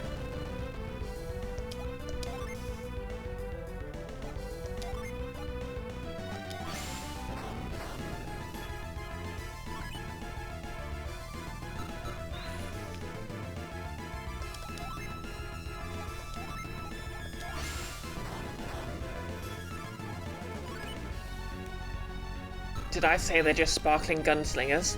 No, I said wandering gunslingers. They don't actually do any sort of actual cattle wrangling, basically.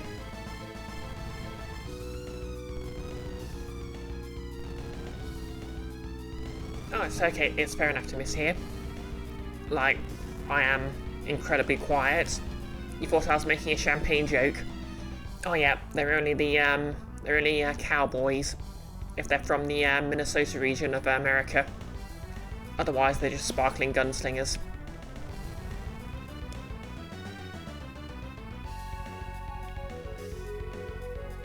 Is there any way of getting across that? Not really.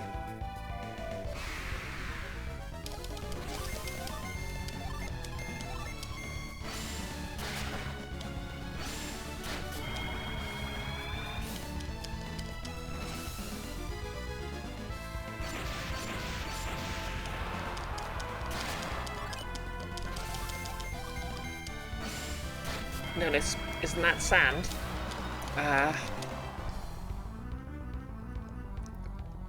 Oh, you're right.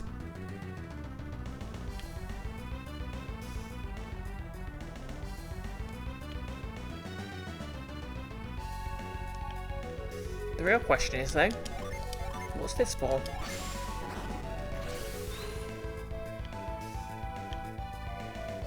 Why did that just get shoved off?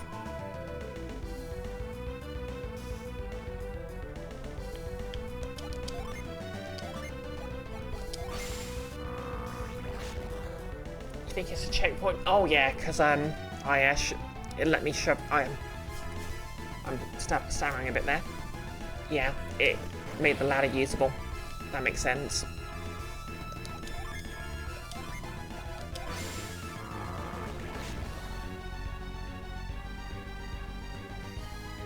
And emerge.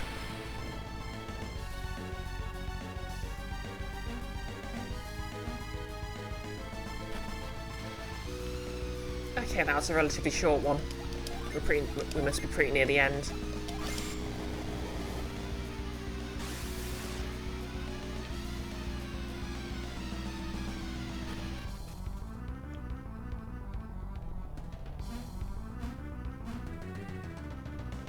And it very kindly lets us drop down here.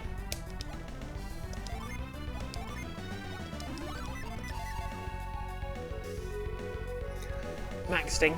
Did you mention you figured out why this dungeon has all 4 elements represented? Oh yeah, go ahead. It didn't used to be that way, but you see then everything changed.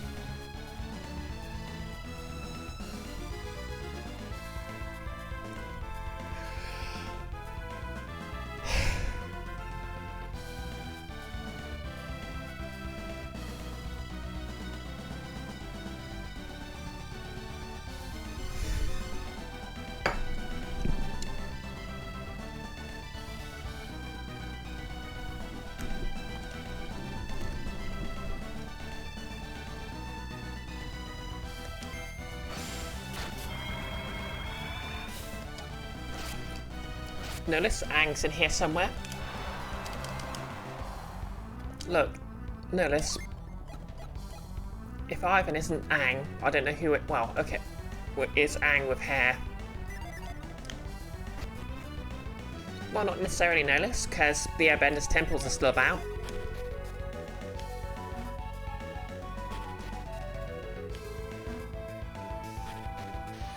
There, see? I only had to move through like 3 rooms to get back to the start of this segment. Genius design.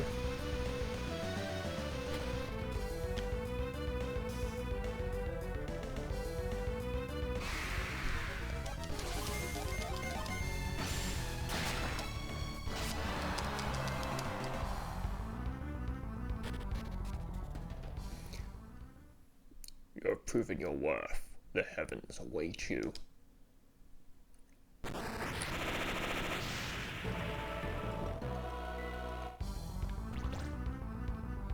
Wait, no. You have proven your worth. The heavens await you. Yeah, that was better. Okay. On to the final boss. And maybe find out what the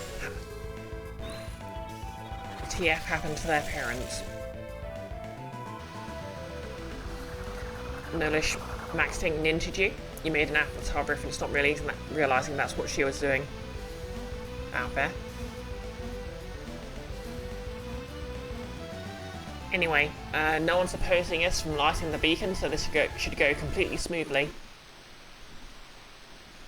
Atreus, you have arrived. Who said that?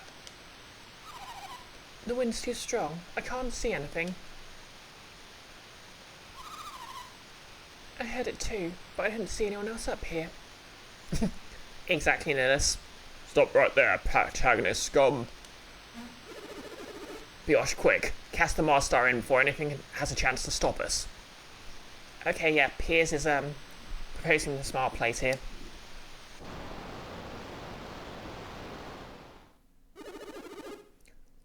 So, you're still intent on lighting the beacon of the Mars lighthouse?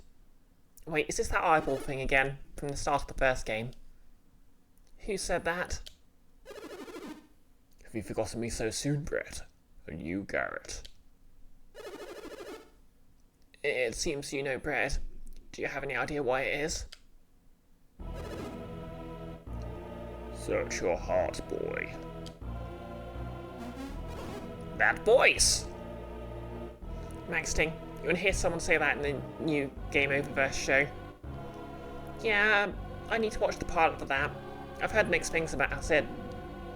Like, in some ways it feels like a backgrate, like a sort of a backstep, because a lot of the sort of character design, well, a lot of the women in sort of previous glitch projects have pretty good designs, but this is just going the whole like all the blokes can be whatever, and the women have to be Barbie dolls. Like, it's not a deal breaker, but, and I know it's a passion project that's been knocking around for like 10 years, so I get it, but yeah, I mean, I'm gonna give it a chance, but we'll see how it goes. That voice! this frickin' eyeball. It's the wise one. Red? Since when are you on the first name basis with the wise one?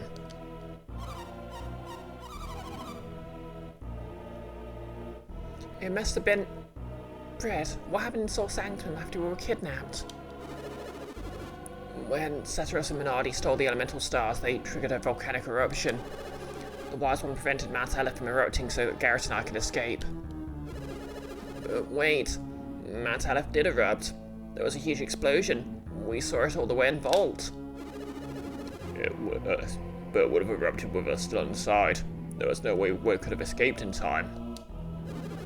The wise ones held off in the eruption until we could escape. He even halted the lava flow. I can't believe it. Nobody has enough power to do that. I know it sounds weird, but I was there, and it happened, so you'll just have to believe us. If it can do all that, this wise one seems more like a god than an adept. I did not just save you.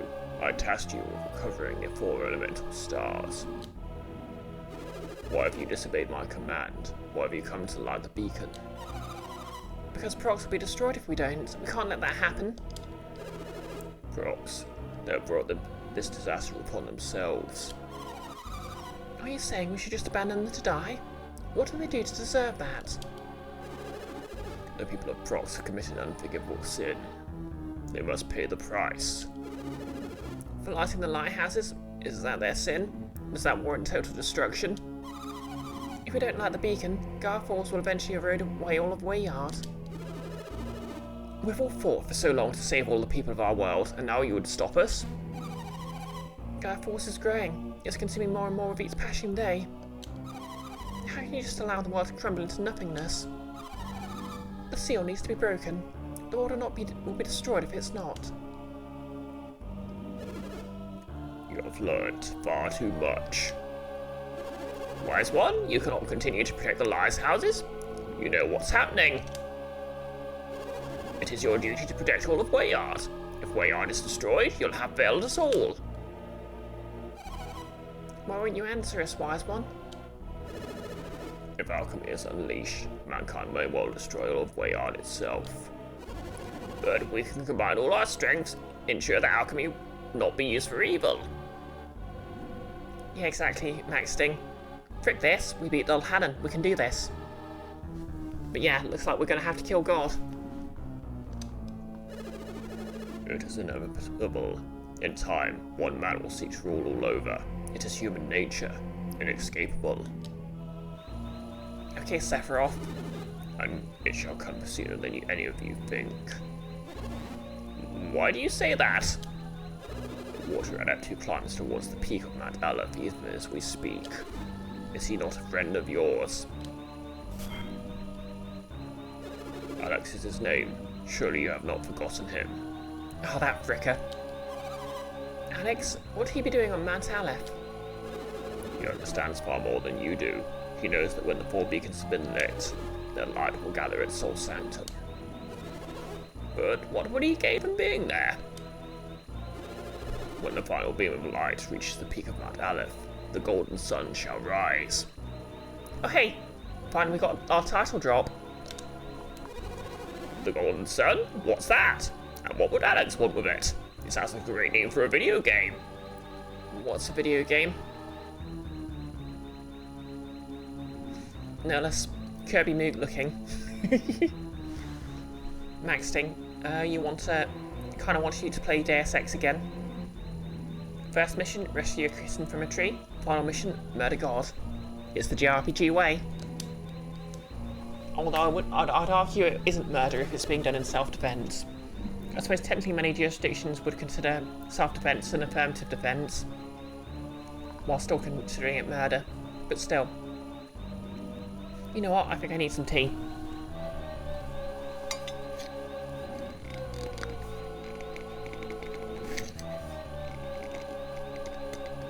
If I can actually get the lid off this with my hands gloved. And it turns out I can.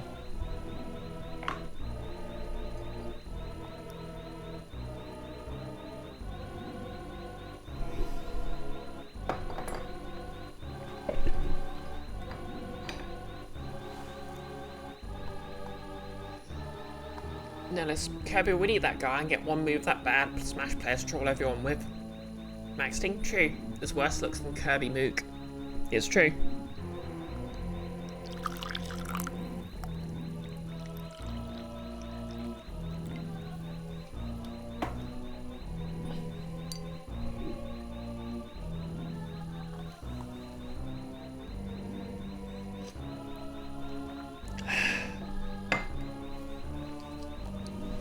When the 4 beams merge into one, they form a golden light, bathing Mount Aleph's peak.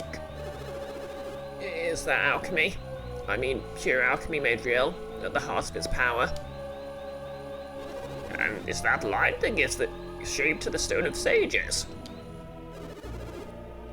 This has been Alex's one true desire from the very start. Alex planned all of this, then he must have been after this power all along. We've been duped. He used us all. Oh, you better believe he's not getting away with this.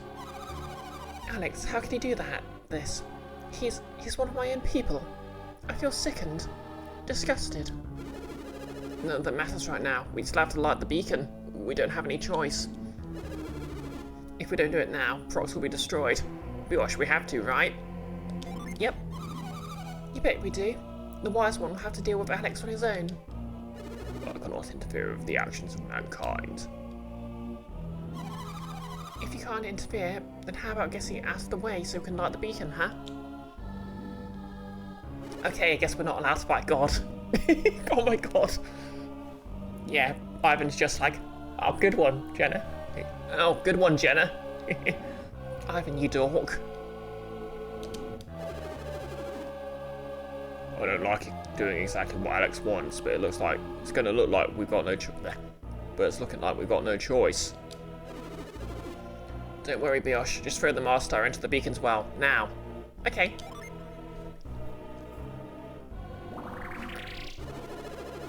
Wise one, didn't you just say you aren't allowed to interfere with our actions? No, listen, it can be fun to use in Kirby's own games, though. It rolls downhill. I'll write the move from Smash Bros, you mean? That is correct. I cannot stop. Wait, that is correct. I cannot stop you. But what if some miracle were to occur, one that prevented you from igniting the beacon? Miracle? What are you talking about? What kind of miracle? If it could be some miracle, only then can you ignite the beacon's flame. Wise one is up to something. Be wary, everyone. We don't know what he's capable of. Oh, hey, it's the final boss.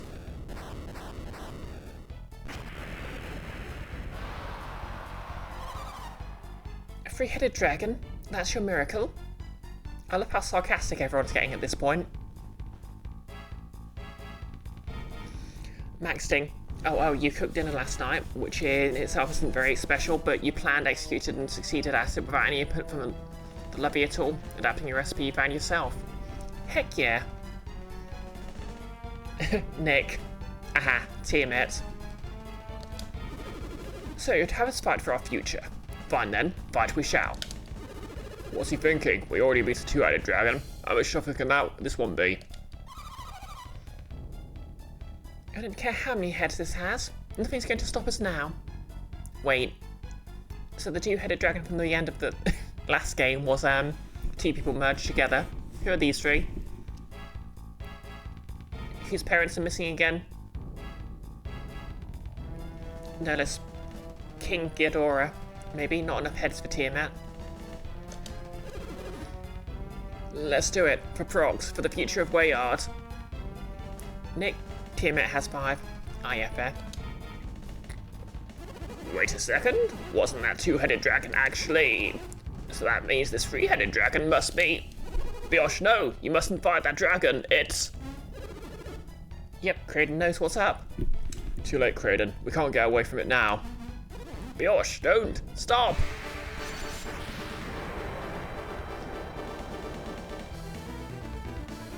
Doom Dragon appeared. In all its washed out glory. I really wish I'd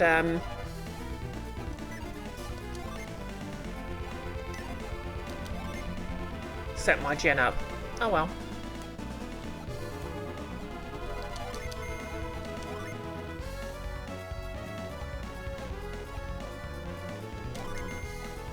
This music's great though.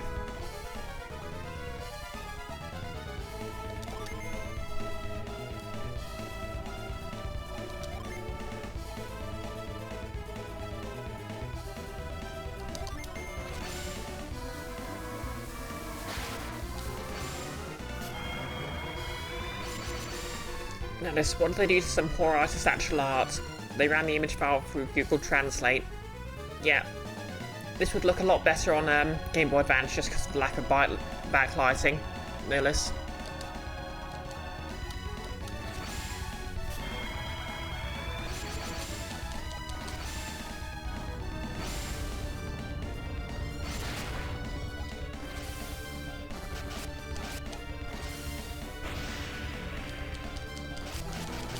Okay, that's not... Okay, yeah. That's with, How many turns is it getting?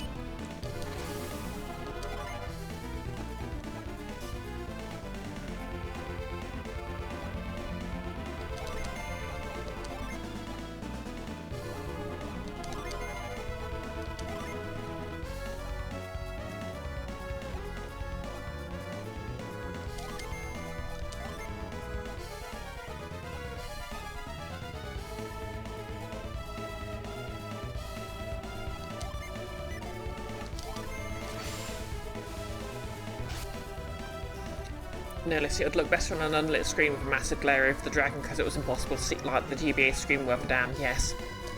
But yeah, I mean, basically it would look a lot darker and less washed out.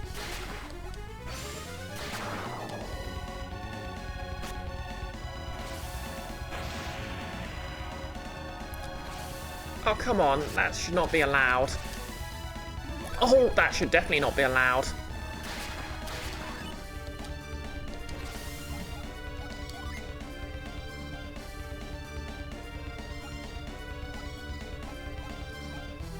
Okay.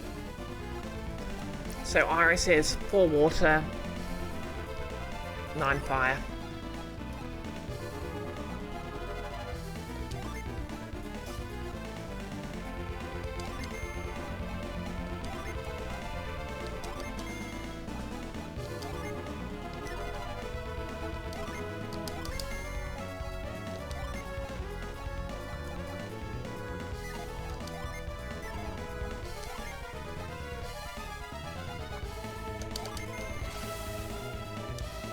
Notice like how the Xenomorph is scary if it's on one of the shitty CRTs from the area where it came out.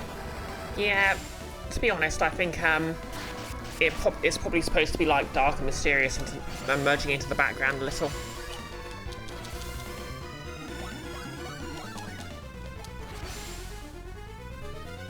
Bonk.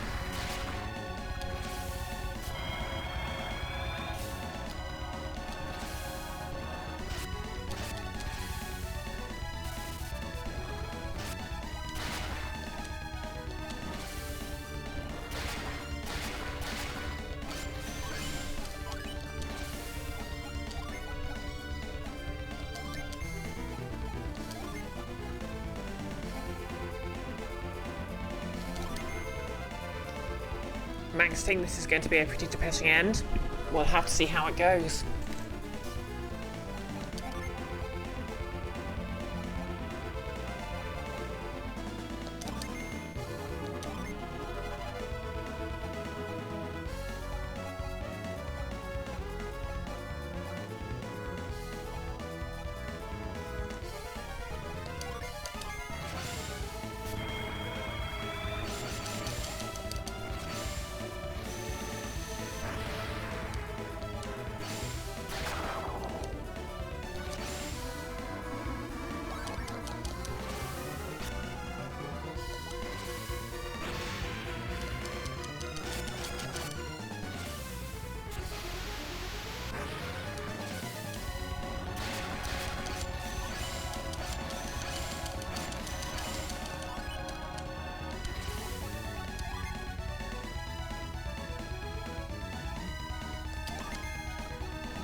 Maxing mind you can cope with depressing ends. Good thing since you still intend to watch the Amazing Digital Circus finale. Oh yep, as I've been saying, I'm trying to avoid spoiling it in any way, but my god, it does wrap everything in a satisfying manner. I'd make a direct comparison to the ending of The Good Place. It's kind of bittersweet that like, it does give everyone a sort of a satisfying ending.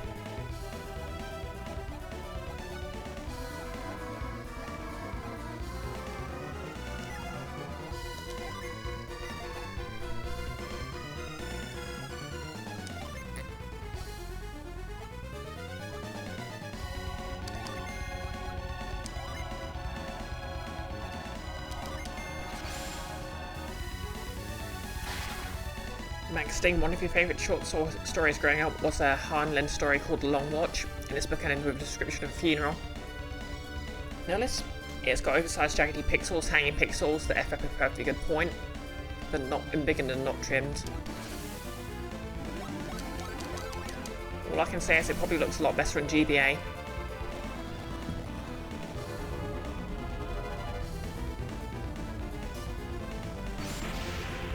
To be fair, this final boss is a lot less infuriating than Darth Hallen.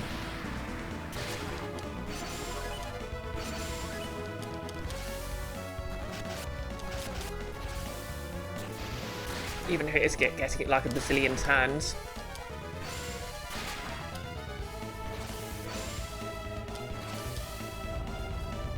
Okay, Piers could be in trouble. Or because he's not got...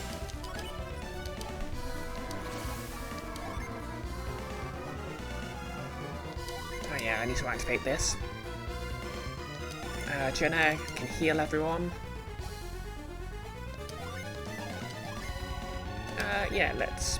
Oh no, let's not use the water ones.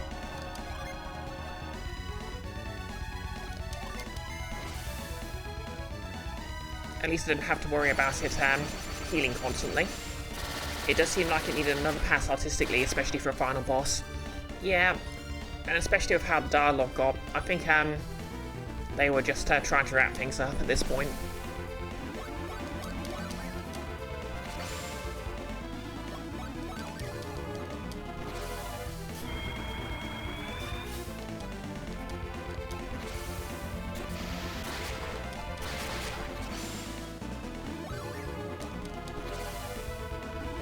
Again, that shouldn't be allowed.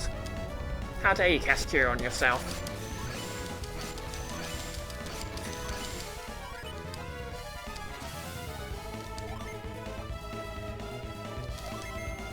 Gonna turn you to stone for a bit. Don't worry about it.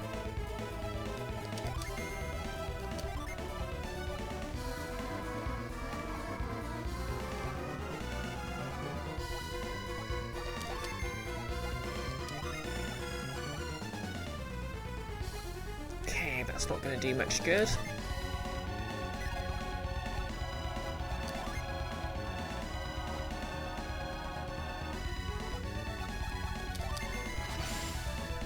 Yeah, exactly. It's less than the 200 healed per turn for the big D.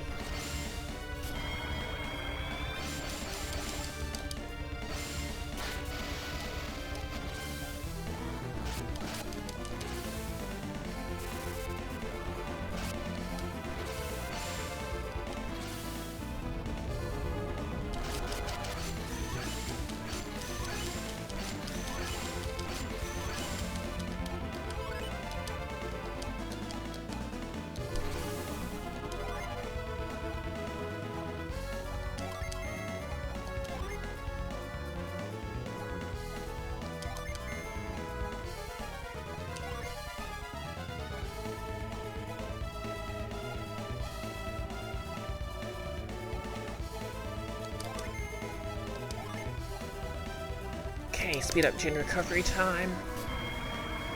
What kind of damage numbers are being thrown around at the game start? Like single digits, I think.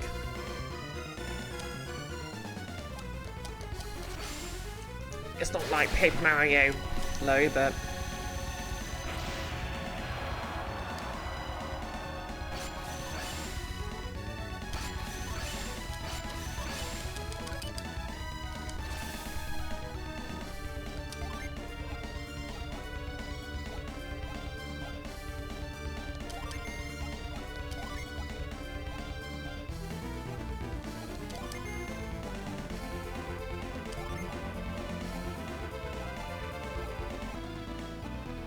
Oh wait, do you have a Jin that will heal everyone?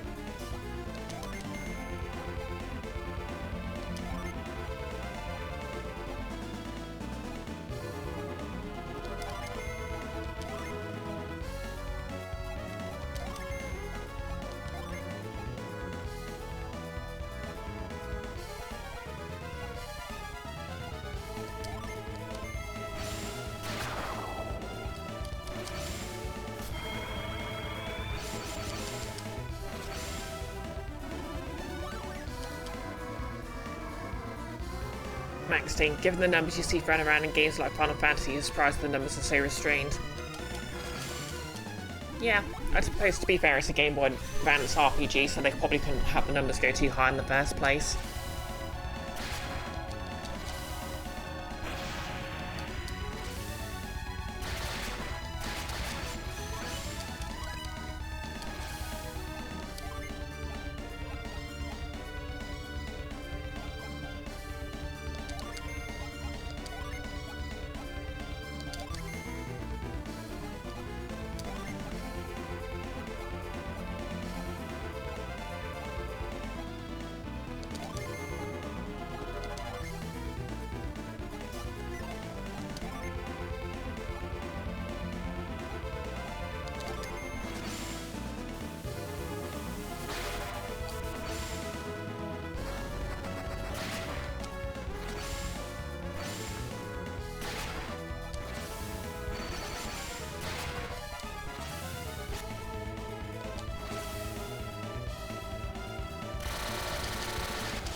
does Cruel Ruin do then?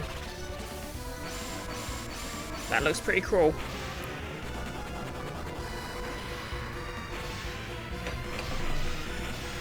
Yeah, I think the fonts had to be fairly big to be visible on the Game Boy Advance screen.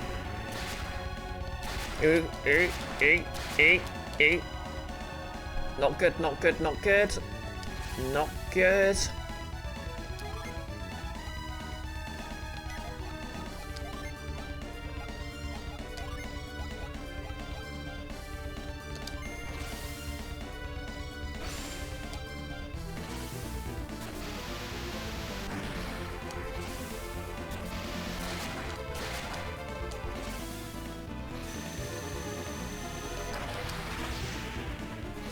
Please stop spamming that.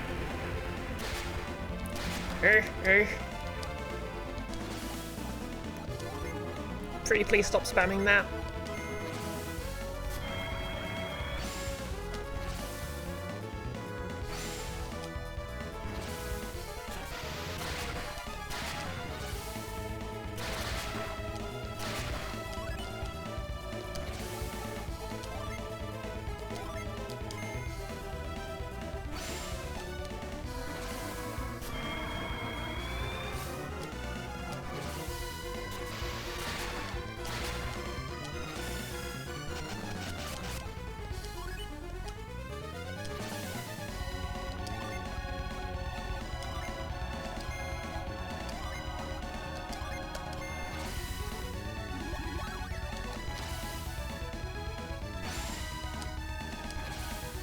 Oh, come on.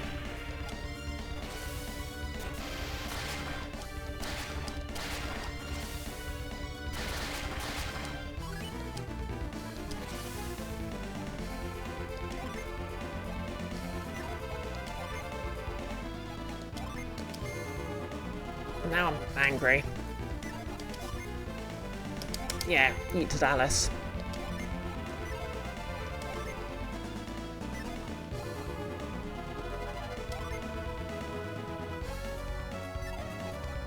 Do I have any mist potions?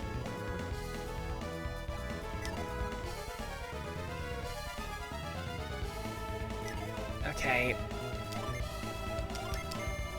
Can heal.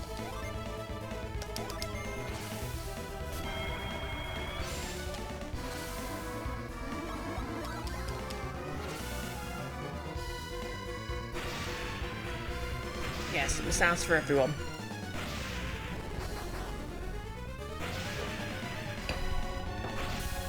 You think tossing a super curative on someone to make sure everyone's lives wouldn't necessarily be the worst plan? Sorry, everyone lives wouldn't necessarily be the worst plan? Yeah. Okay, that shield is very annoying.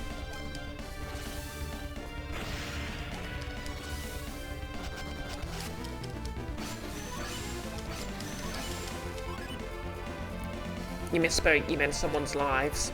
Someone lives. Okay. Let's see.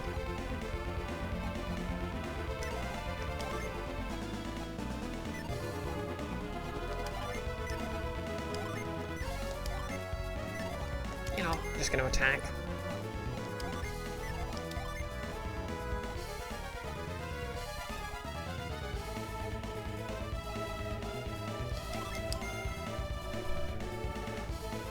Second thoughts, better do healing.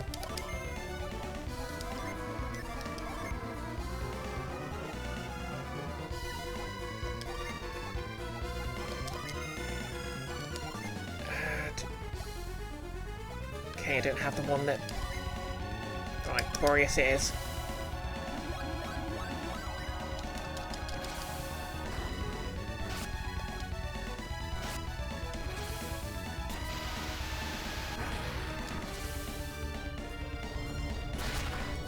Mr. Frosty is that fun. They have treats for everyone.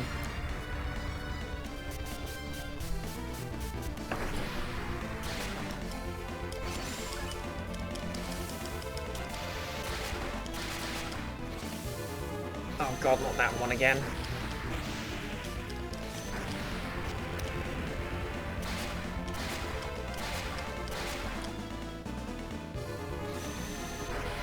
Boom, surprise missile.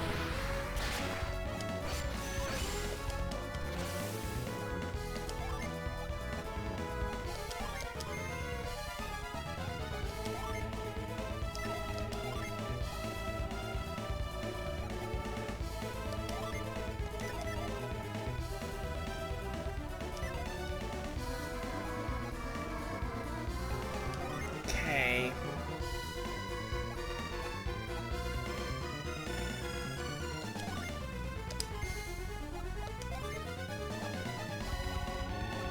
Rifle downed allies. Notice maybe if the enemy's animation speed was hard, that would help. Yeah, I did notice it was just like a couple of frames.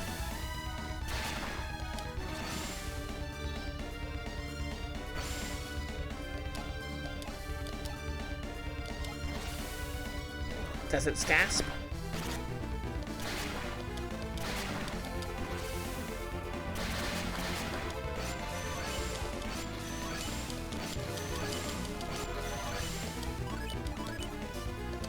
Maybe I should start using the ones that protect everyone a bit.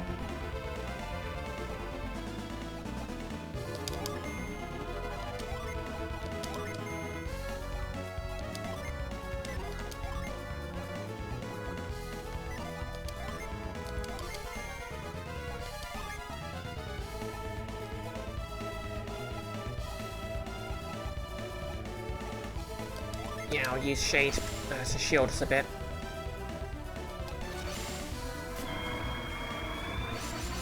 Next thing, maybe some executive came over, saw the boss only took up a little bit of the screen and said, make it bigger for you, and they stretched it hoping the executive would realise that was stupid, and he was like, perfectly, just leave it at that. Maybe. Notice you mean both complaining about the art for all of both games. The problem isn't unique to this boss. This one does have even worse it's even worse than being upscaled though. True. I'm actually, it does also look worse on Twitch because I'm sort of viewing it in original resolution-ish.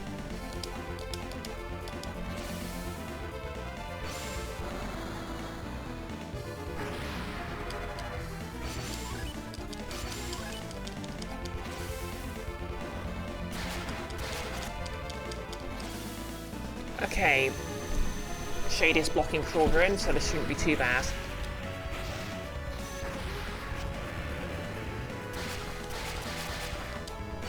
I mean, it's survivable.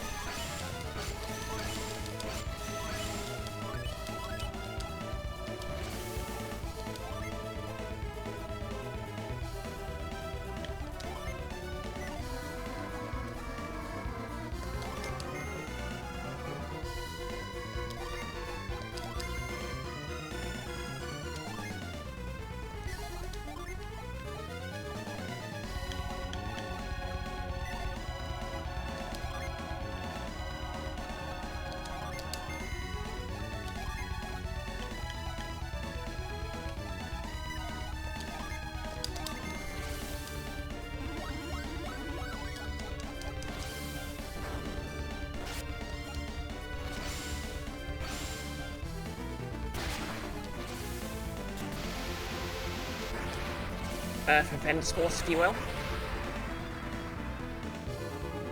Notice the problem vanishes at 144p. That is quite close to what it was on the original Game Boy Advance, I guess.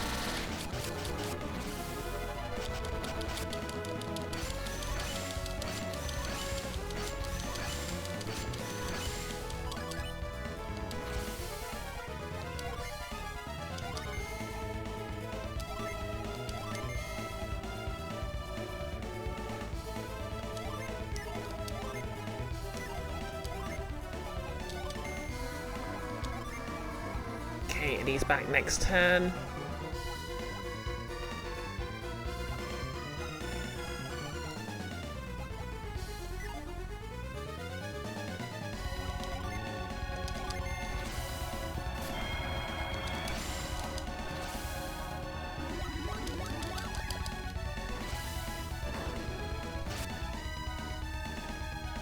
Notice the good art, the summons looks bad now, but everything else doesn't look noticeably worse. I'm effectively maxing Max think this conversation reminds you of how one thing you'd love for no good reason at all would be to hook up a wearable computer to an eyepiece with that tiny CRT you'd find in old 90s camcorders.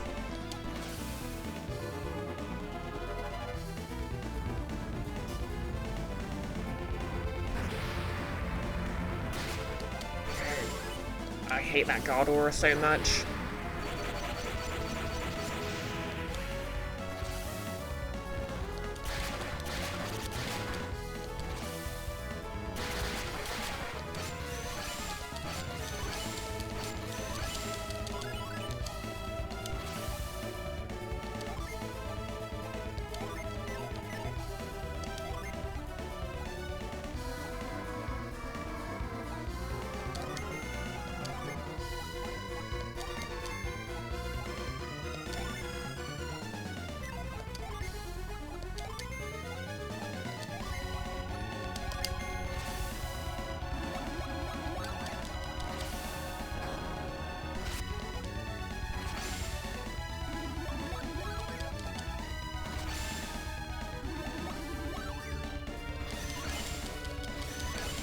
Oh, thanks for the posture check.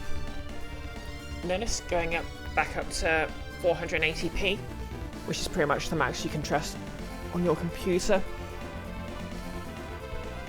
Max think you just want to cyber deck for no good reason. You're not valid. Like, I'd really just like a Metroid Prime style scanner.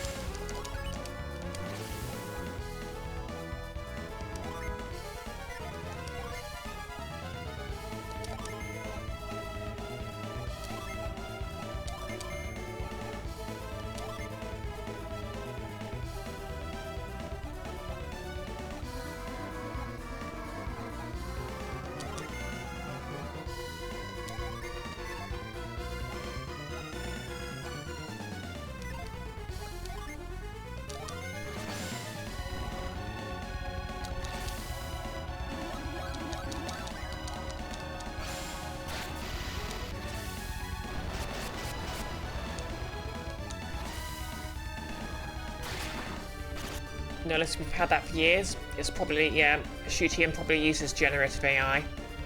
Yeah, true. Oh god, not that again. Well, let's see how bad this is. Okay, it's not terrible with everyone at full HP, and with all their gen equipped.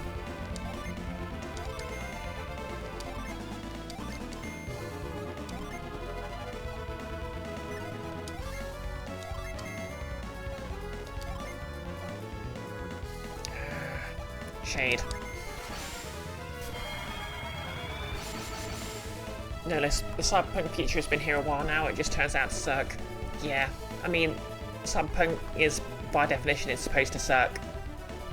That isn't you, but I get what you mean. Hey, you're not allowed to use it too.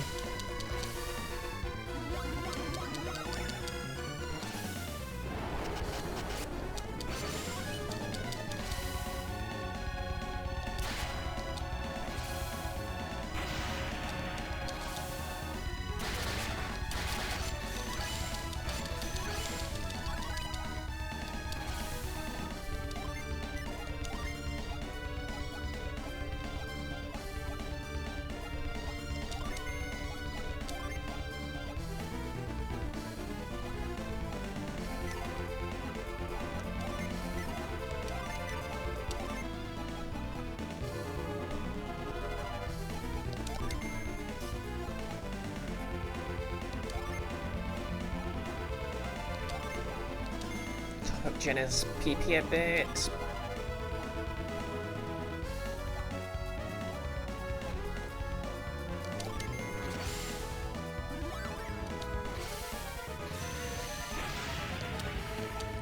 Yes! I felt Doom Dragon. Everyone enjoyed the ending, which I'm sure will be fine.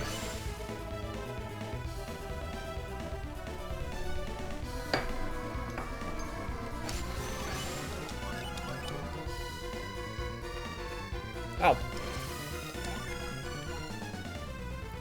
I guess it's still there. Ish.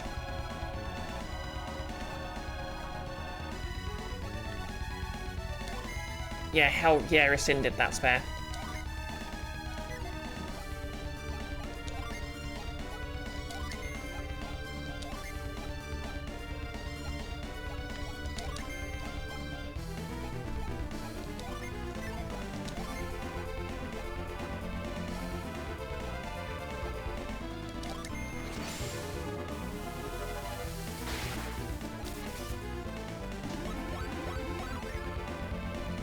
Yeah, we only took one of the heads off.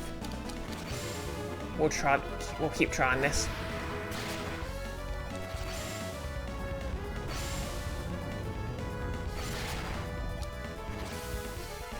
Dark Soul Grasp. That doesn't sound good. Oh god. Stay up, stay up, stay up, stay up, stay up. Okay, everyone's still up.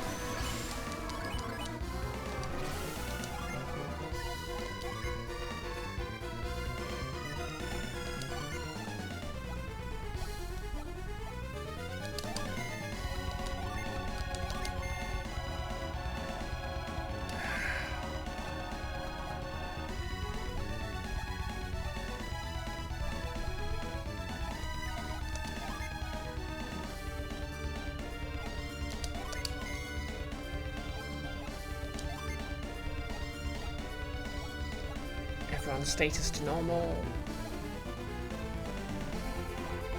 Who had the one that restores everyone's status to normal?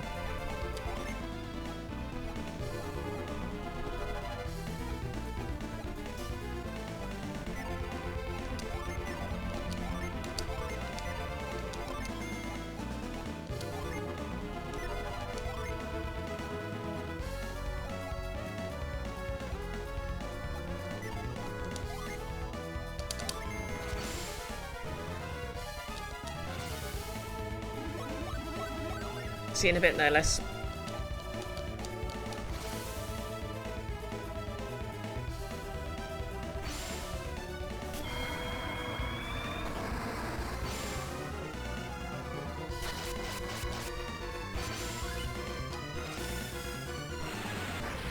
We're just going to keep hitting it until it falls down.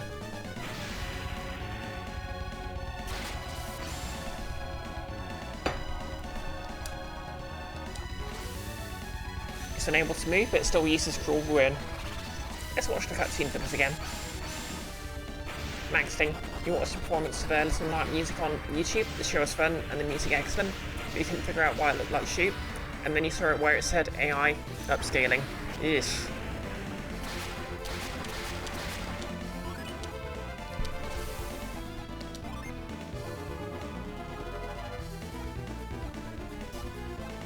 Oh, here we are. Ally status back to normal.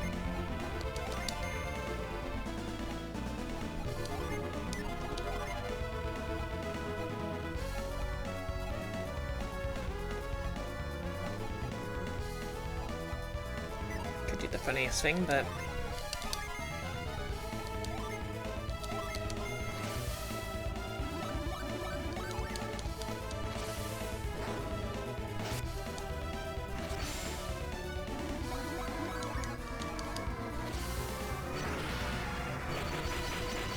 yeah, exactly. We always knew the Cyberpunk future was gonna suck.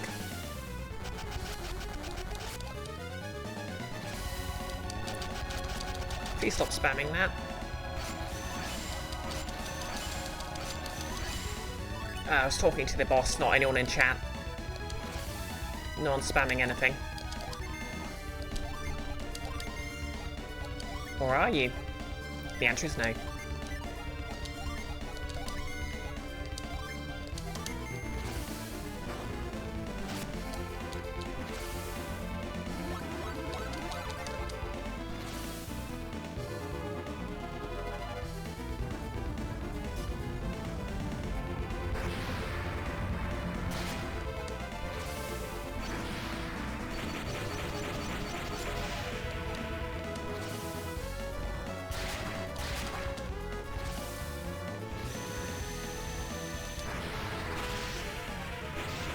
Gonna suck.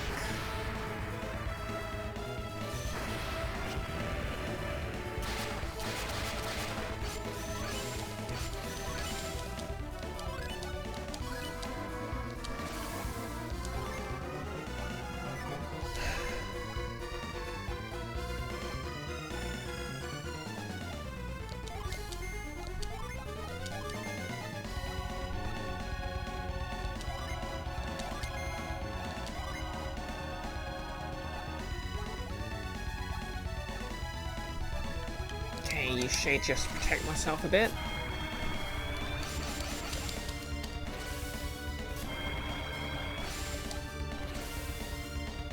Guard aura.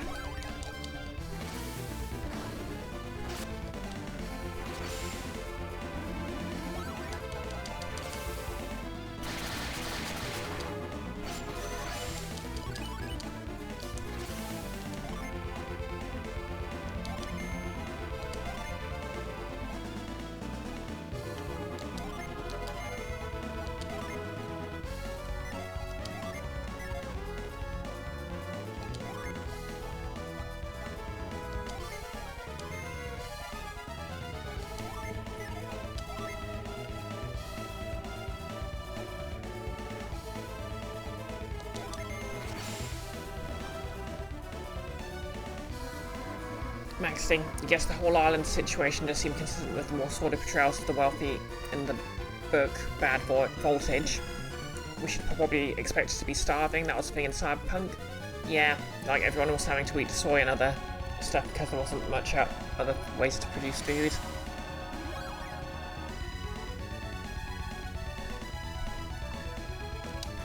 Yeah, basically the tech's very boring. But it's still being used to control the manipulators. It's the worst of all worlds.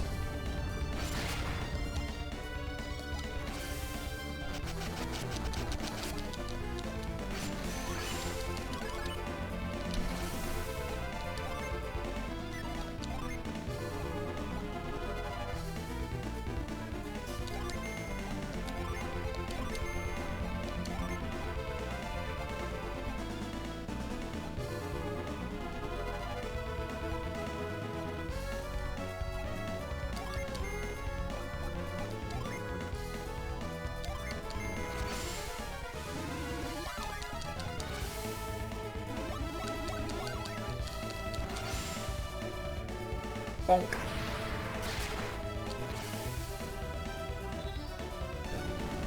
Bad Voltage is also set in a fascist Paris, so you do mean that folks were just starving, no soy anything. High technology was more accessible than food. I felt Doom Dragon. Again. Okay, so basically Regency France. Let them eat brioche. Disclaimer, don't eat me, even if you're starving. Please.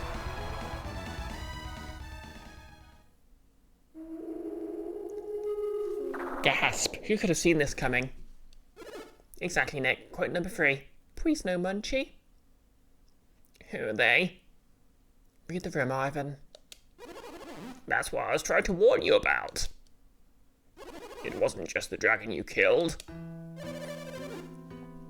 I remember you warning us, but it was too late for us to stop. Kraden, what do you know? Why were you trying to stop us from fighting the dragon? Mia. Like, the answer's right in front of you. It was the Wise One's final trap. Trap? What do you mean? The Wise One knew he couldn't stop you, so he played a cruel, wretched trick on you instead. Kraden, I don't understand. What are you trying to tell us? Sheba, let's see who those people are while they try to sort this out. No, Jenna, don't look. You mustn't look. It'll only bring you pain. What are you talking about, Kraden? They can't hurt us anymore. We'll just...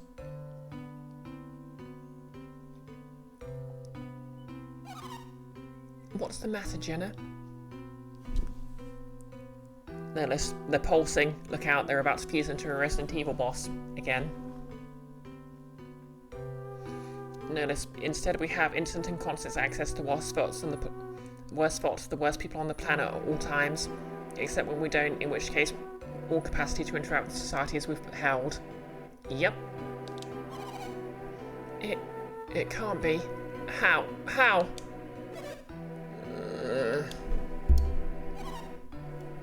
What is it, Bread?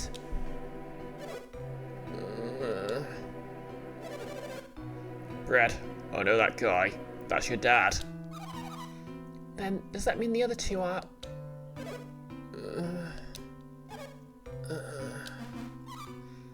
Mum? Dad? I'll heal Jenna's parents. Quickly, Mia. Tend to Brad's father. If only I'd realised it sooner.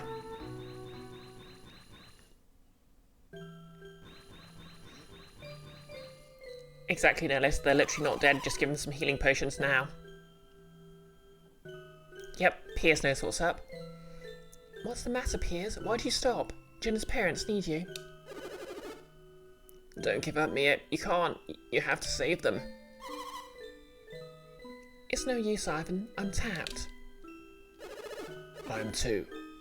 And even if I weren't, it's just too late. What are you saying? They're not. They can't be. That's not what I'm saying, Jenna.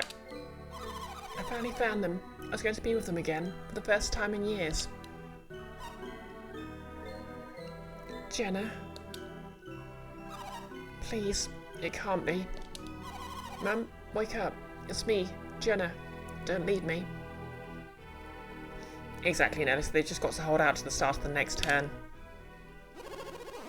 Jenna, you must prepare yourself for what comes next. You must kill God. Being transformed into a dragon, fighting in that form, this requires tremendous power. What are you saying, Creighton? In fighting you, your parents were forced to use every last ounce of their energy. They don't have the strength to... Even if they had won the battle, they would not have survived. You cannot blame yourself. You monster. Why'd you do this? Why'd you make us fight Jenna's parents? You're no god, you're no protector, you're evil. Oh, politician, got it. Nellis, opponent, I cast High Tide. You don't understand the pain you've caused, wise one. You have no idea the damage done to a child who learns she has destroyed her own parents.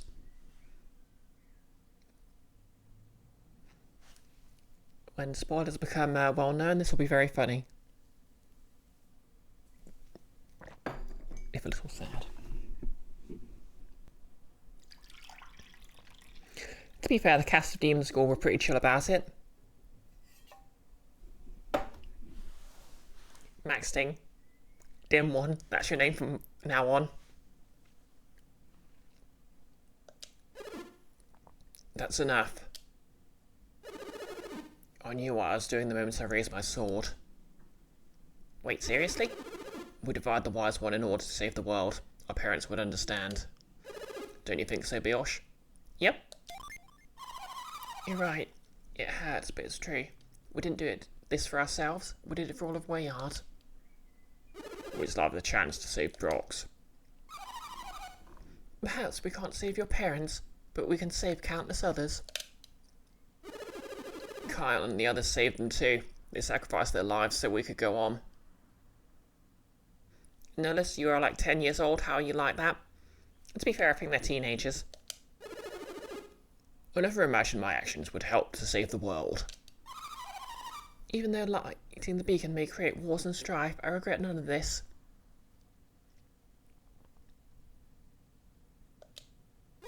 There's little time left, Brioche. Use the Mars Star and light the beacon.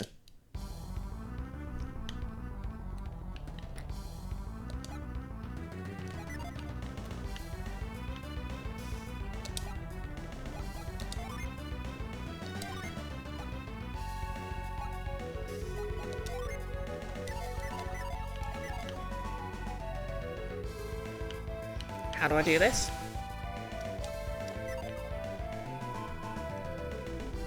Will you cast in the Mars Star? Yes.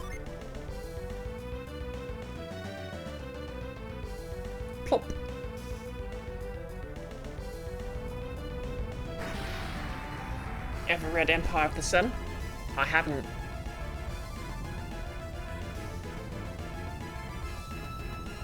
Notice you've read the Road and the Parable books. You're good on depressing material, thanks.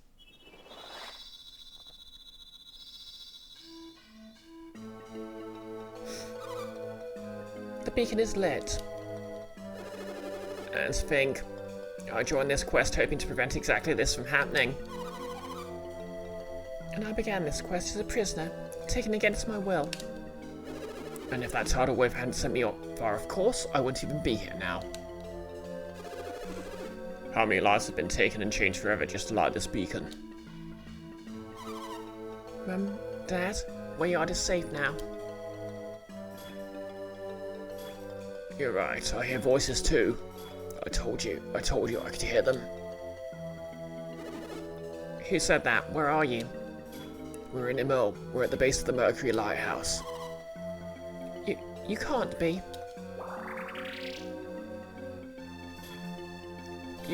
You can't be. Hey, I know that voice. It's Mia. I just know it. Mia. It's you. Of course it's us. We can hear you, Mia. You're alright. I'm so happy. Who are these two kids talking to? I don't know. They've been standing here telling everyone to leave the lighthouse. We're a couple of kids if you ask me. How is it that we can hear you? I don't know, but he told us we'd be able to talk to you if we come here now. He? Who's he? I don't know. We're sleeping and he came to us in a dream. He said, go to the lighthouse. The lighthouse? Why? He said that we have to deliver a message. He was too busy to do it himself. What message? We have to warn everyone to stay clear of the lighthouses. What's going to happen? I don't know, but he told us to warn people away from Mount Aleph as well. But who is he? Yet Slum told us. You're a meanie. Don't tell meanies anything. Don't pay any attention to him. It's me, Mia. Can you tell me who spoke to you? I told you, I don't know. You look like a big rock with a big rocky eye. The wise one. That for the mucker. What could he be doing? Oh, of course, I understand. The wise one said that when all 4 lighthouses have been lit, the golden sun will shine. When that happens, Mount Aleph and the lighthouses will probably become quite dangerous. So the wise one is warning people in dreams, telling them to seek refuge? Why do you do that? You saw what he did to us. He can't be up to anything good. Have you not learned? One's actions do not always reveal one's true intentions. Hammer? Sister? Master Hammer, did you receive the message too? Yes, I was called to Jupiter Lighthouse in a dream. You have completed your quest, but I see it comes with great loss. Your suffering has been almost unbearable. Master Hammer, my parents. I know, Jenna, and I'm sorry, but do not give up on hope for them just yet. What do you mean, Master Hammer? Appearances can be an illusion. The wise one has a caring heart. He forced us to fight Brett and Jenna's parents. What's so caring about that? If the wise one were truly evil, he would not be warning me of a danger in my dreams. And exactly, Nellis. In you hands lies the... Well, I guess not. But then what's he up to? We do not have time to discuss right now. She's right. If the wise one said it's not safe to be near the lighthouses, then I think we should listen. I'm heading into safety too. All of you must get away from the lighthouse now. Yeah, Nellis. Gods are dicks. They implicitly have permission to be dicks, and they are dicks. Hurry, everyone. Let's go. What about our parents? We can't leave them behind. I understand how you feel, but we won't make it if we have to take them with us.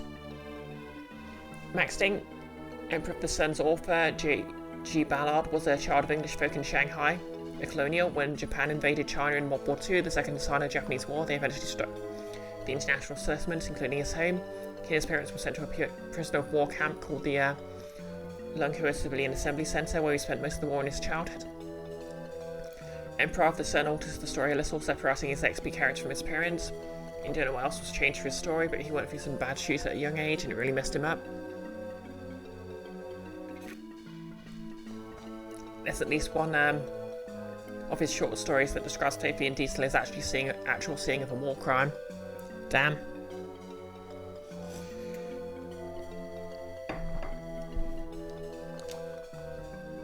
Make the decision, Brioche. Should we take them with us? Yes. Oh, too late anyway. It's too dangerous. The golden sun is forming. A ray of light is emanating from the beacon, from the Mars star. What will happen? The power of alchemy will be unleashed upon the world. We must take Brett's father and Jenna's parents and flee. Stop it. Let go of my wrists. Garrett, get a grip. No one's touching you. I'm serious, The beacon. Jenna, we have to move your parents. Mum, Dad. Nihilus, the golden sun is forming. I've got news for you. It's already here. What's happening? There's no time for questions. Just carry them. Carry them and go.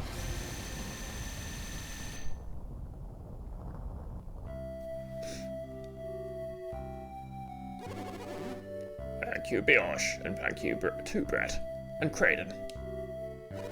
By igniting Mars Lighthouse, you stopped the Gaia's falls from devouring our town. We're just glad to have helped save Wayyard. You've been through many trials, more than any of us could ever know. We had no idea what to expect when we lit the final beacon. Yes, Nihilus, we're back on Namek. When we saw the flash of the beacon, we had no idea what you'd suffered to light it. We thought we were done for. There was no way we could escape with our parents' bodies. Well, at least not if we hadn't pulled together and overcome our sorrows. The light was brilliant. You know, why I shall always regret that I didn't get to look upon the beacon's light from afar. I understand your regret. As a scholar of alchemy, you would have been most impressed. I saw the beams of blue, red and purple streaming out towards the southeast. Oh, which pride flag's that? Yeah, no, this is talking about the planet from Dragon Ball Z. Presumably because of the way the people from Prox look. That's the direction in which Vale lies, is it not? Was the light headed to your hometown? Indeed it was. The wise one said the beams were going to merge into one above at Mount Aleph.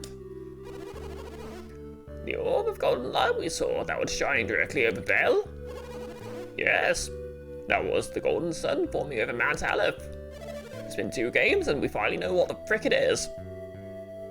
If I remember the tales correctly, the golden sun is the blast of the light emitted at the very moment the Stone of Sages forms.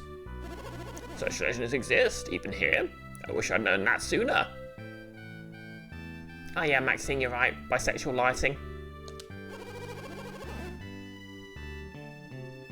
The anti-woke are furious. I fear for Vale to think that this energy is being released right over your hometown. We're all worried about that. We're hoping we can return to Vale as quickly as possible. Oh, is there nothing we can do to convince you to stay? We had hoped you might stay in Prox for a while, but that sounds unlikely. Don't worry, we plan on returning as soon as things quiet down, don't we? Yep. Our village will not soon forget you saved us from the edge of destruction. Literally, pun intended. Don't frick with me. Do visit us again. When the time comes, I may no longer be in this world.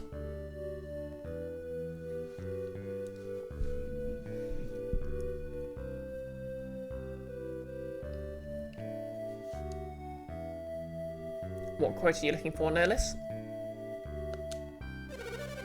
Don't say such things. I'm sure a long life awaits you. I believe in the sequel Dark Dawn, it actually turns out that yes, exposure to the golden sun has basically made him, like, turbo immortal. Well, I suppose I should be departing for Vale soon. Oh, the nerdiest one. To be fair, this was revolutionary in the 90s. I should point out that this game came out in the early 2000s. You're right, Crin. If we don't, you know who might start causing trouble. Oh, the bi-lighting. That was definitely more of a 2010s thing.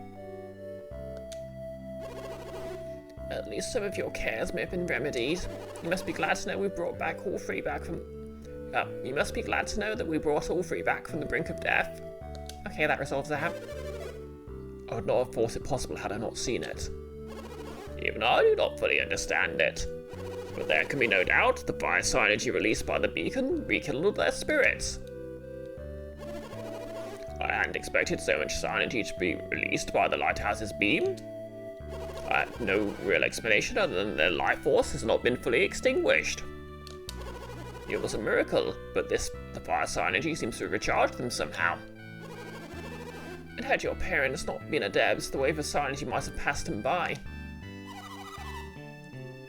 Brett, what's keeping you two so long? Don't keep me waiting. Oh, it's Jenna. We're late and she looks rather displeased with us. Shall I let her know we're leaving now? Yep. I'm sorry, we're almost done. Wait for us at the village gates with the others. I'm serious. If I have to wait much longer, you're not going to be happy. I'll wait outside with them.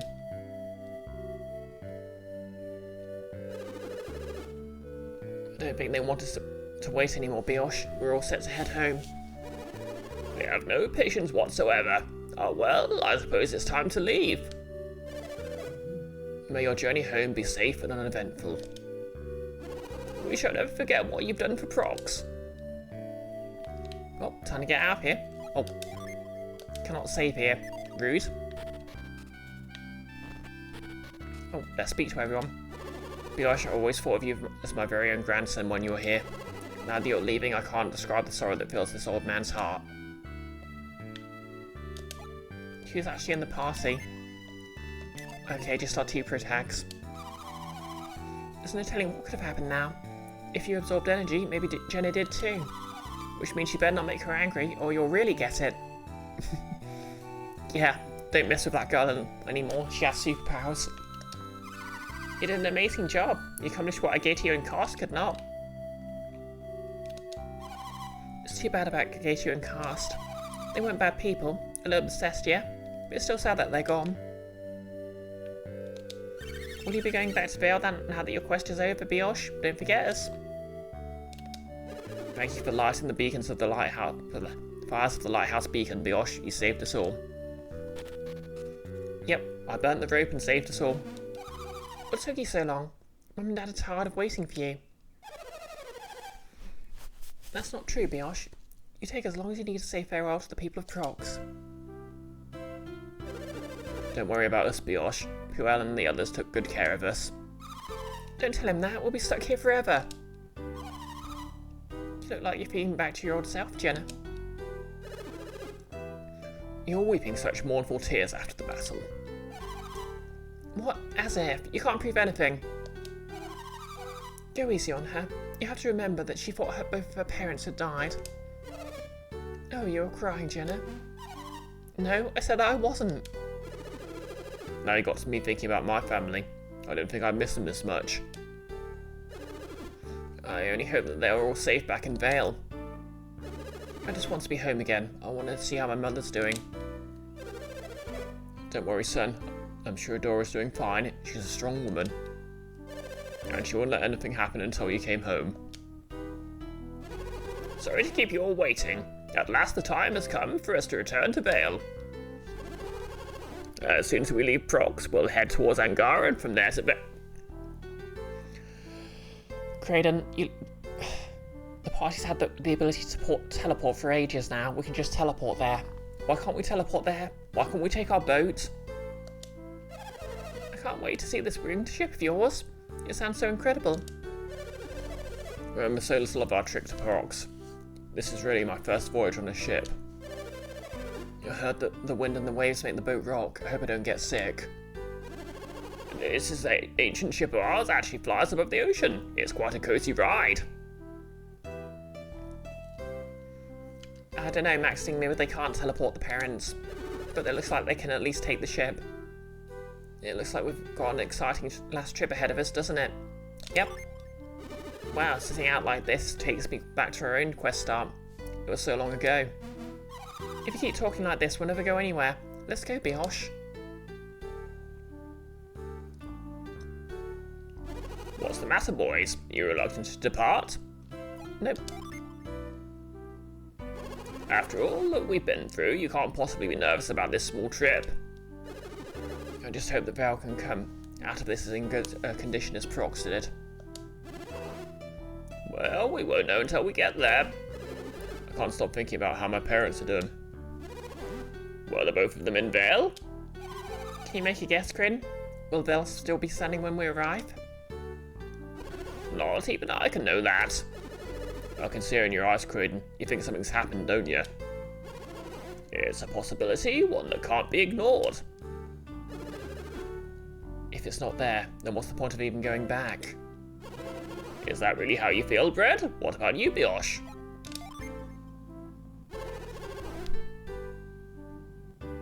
No, let's quote Kraid. Quote 353.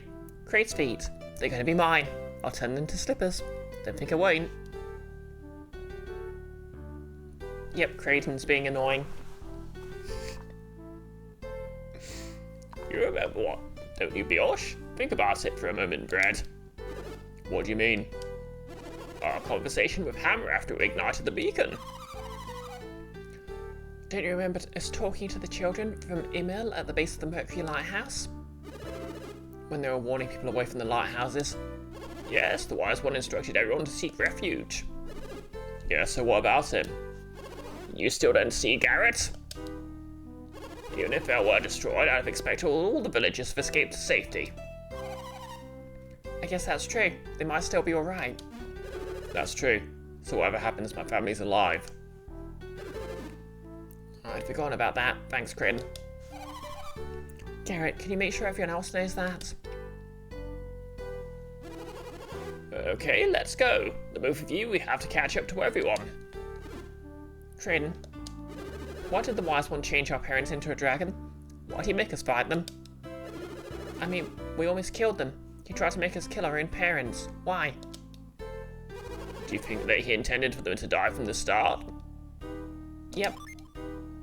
I cannot speak for him, but I think he knew that they'd be revived by the beacon's light. No, I think you're right, Maxting. Because he's an arsehole. I guess you could say he doesn't have great depth perception. We cannot hope to fathom the motives of being as all-powerful as the Wise One. You don't know either, Crin. I can only hazard a guess. The Wise One wanted to test you. No, I just did it for shits and giggles. What do you mean to test us? I cannot tell you more. It is up to you to find the answer. Will we use alchemy to wage war, to raise armies? Yeah. That's kind of a ridiculous test. What's he even freaking testing? Or will we use it to grow wise, to rise above our petty feuds and perform great deeds? You're willing to sacrifice everything for your quest. I'd say you'd risen to this challenge. Oops, is everyone that far ahead of us? We better hurry and catch up to the others before they leave us behind. After all, I'm not terribly interested in trying to walk all the way back to Vale. Exactly, Nick. No way the ethics board approves of this one, Wise One. If you feel the same way, we'd best be hurrying. And yes, you're also right, Nolus. I am the ethics board. Maxting, at least when Deos was shooting about this sort of thing, the party still killed him. I don't know who Deos was, but there. I assume that's one of the JRPG villains.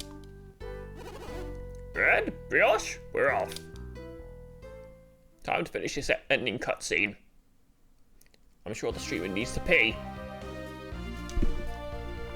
And end credits. Thanks, game planners.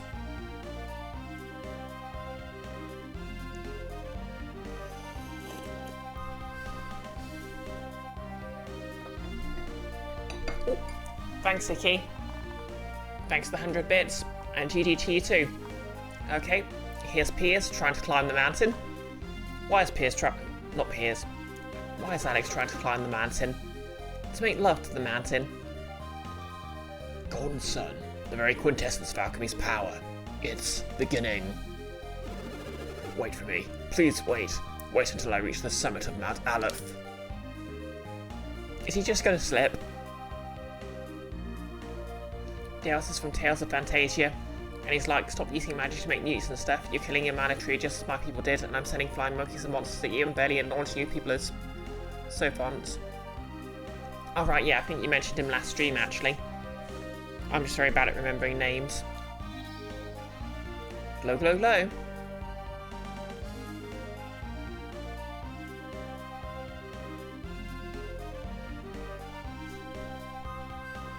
Yep, that's who you address your complaints to, no less. Junko Nakamura and Kari. Missed the surname.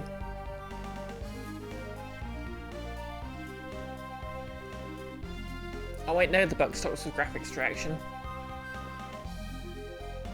No less, Wi-Fi's gone on the fritz, have a good one. Okay, thanks for dropping by anyway.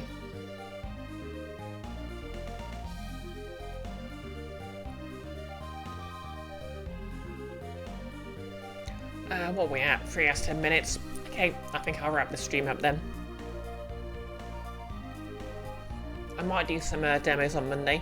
I've got quite a few installed I need to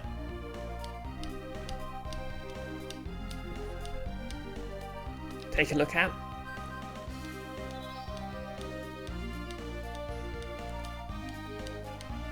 There's the other lighthouse. You're welcome, Nick.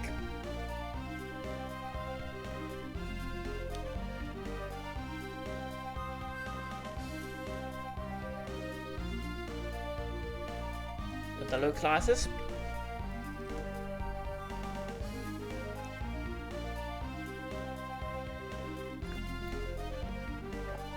Any idea what I'm playing next?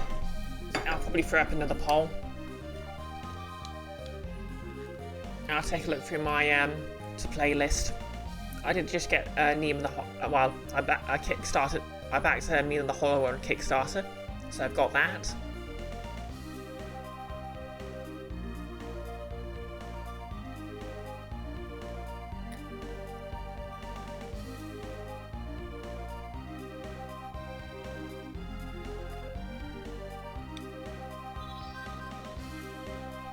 Okay, let's see how Alex fares.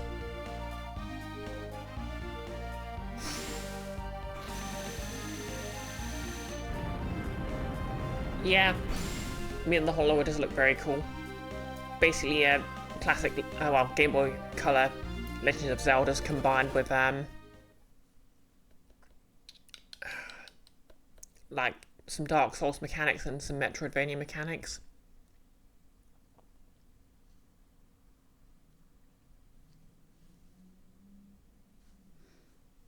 Max saying you're watching someone play Me in the Hollow, it looks really cool. You say someone as if you hadn't known Robin Between for literally over 20 years. Fair enough.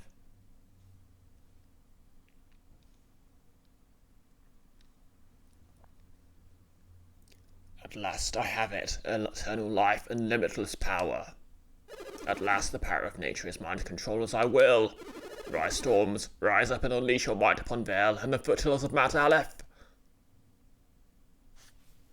How awkward.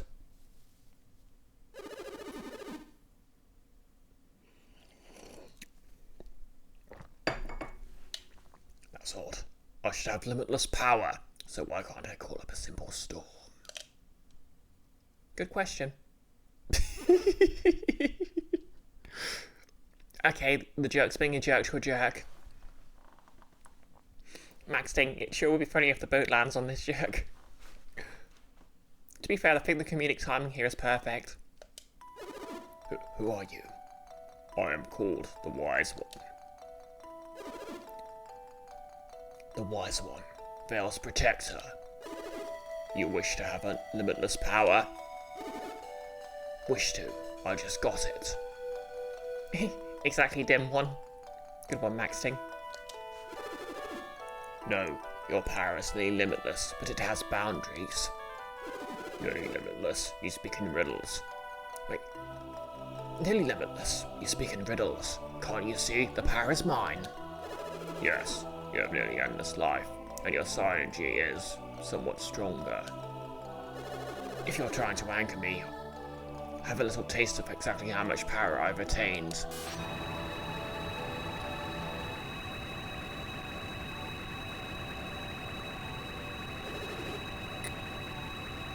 Look at me, my body is brimming with power.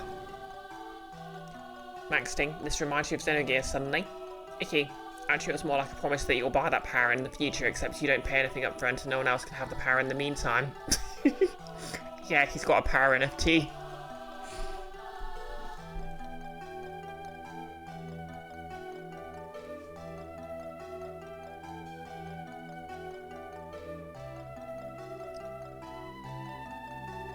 Oh wait, no, he's got stocks and power. Lol. How? What is going on? I should be all powerful. How can you defeat me? Alex, he's a frickin' god, you dimwit. You're not all powerful, Alex. Your power has its limits, as does your life. That cannot be. Who is responsible for this treachery?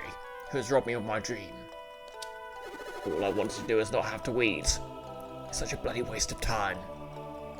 I, the wise one, imbued the master with some of the power of the forming golden sun. It rests now in the hands of young Brett. Why? Oh, I get it. So he took a bit of the ultimate power away so Alex couldn't be all powerful. The heaven and earth are changing, Alex. You must flee now. What? But that earth will soon be drawn into the heart of the earth. You must flee, or join it forever. Flee? I can't flee. I can't even move. Oh yes, sucks to be you then. Oh wait, no, that's literally what he's saying. Oh yes, you now see the limits of your power. If you are swallowed by the earth, you may not survive. Icky, this is how gods play. Not touching, can't get mad. If you survive, perhaps we shall meet again someday. The moral of the story is, might turn your parents into a monster you're forced to kill. Might also kill the bad guy. Finally, we've reached Vale. I don't see spots. What's the matter, Garrett? You're finally home again. Aren't you happy? Yeah, it's just worried about what happened to everyone in Vale. So, it's just over that last hill? I can't wait to see what your hometown looks like. It's beautiful. I'm sure you'll like it, Piers. I'm just going to close my eyes. Someone tell me if it's alright to open them. Me too. Would someone else see how things are? I'll go. Come with me, Brioche. How's it look, Brett? I'm almost there. It can't be. What is it, Brett? Brioche, say something. I'm sorry, Jenna, but Vale, Mount Aleph, they're gone. What? This is terrible. Is that Mount Aleph? Mum. Dora. Mum. Dad. Brett, Garrett, what can I do? What can I say to comfort you?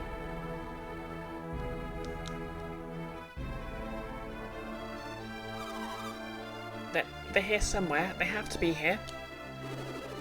What can we do? How can we help them now? I don't know. Call out to them. Such a tragedy. I'll call them. Brett, Garrett, I understand what you're feeling. I felt it too. But standing here won't bring them back. Let's go back to Vault. We can rest there and think. Your family's safe, Brioche. You don't have to worry about you don't have anything to worry about anymore. Maxting, in Xenogears, Graf would often appear out of nowhere offering someone power, and then twist them into some horror. You can't remember the reason, but it involved the Zorro engines, and it was in response to the death of Sophia and the revolution 400 years ago. You know, someone sees those storylines so often, but it actually kind of worked there. Yeah, like Fire 4. Like, you kept playing as the main villain who was super powerful. And his story of how he sort of met someone, loved them, and got driven cray-cray. What more am I supposed to do? I'm all alone now. Poor baby. What the hell, Sheba? Sheba, what's gotten into you? How could you say that to Garrett? Okay, she was actually being sarcastic. I wonder. Sheba, Mia, you think this is funny? I've lost everyone, my whole family. Garrett, don't be so sad. I thought you might be a little more confident after your adventures. I got to see my brother crying. So you made it back, Garrett. I knew it would take you more than this. It would take more than this to beat your son. Graf didn't end up being the lead villain interesting enough. Oh yeah, interesting, at the end of Breath of Fire 4, basically the main villain you're supposed to fight at the end is basically half of the protagonist, Ryu. Because they were split into two by a failed summoning ritual. And you can actually choose to let him merge with the protagonist again. And you basically play the final boss killing your party instead. It's super grim. Welcome home, Garrett. You look surprised to see us, Garrett. How'd you survive? The wise one warned us of danger. He guided us here to safety. Everything was destroyed. But who's our town? We're gonna die of exposure. The wise one saved you all. We're gonna die of exposure. I'm not alone. If you all made it out, did Dora as well?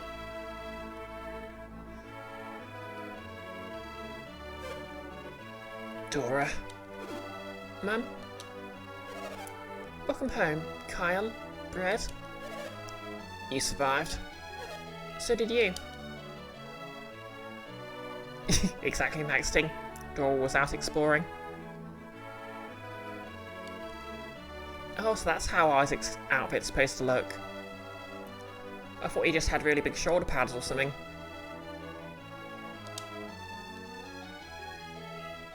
Okay.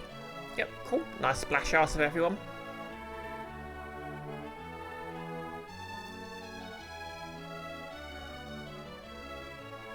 The end. And he lived happily for the rest of his days.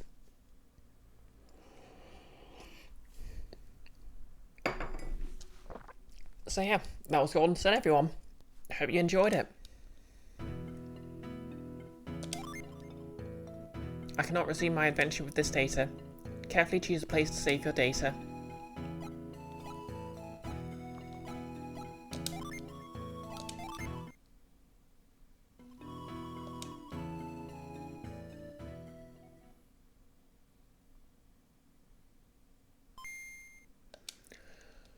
Right.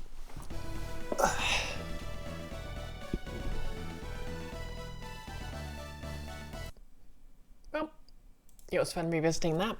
Let's find someone to raid.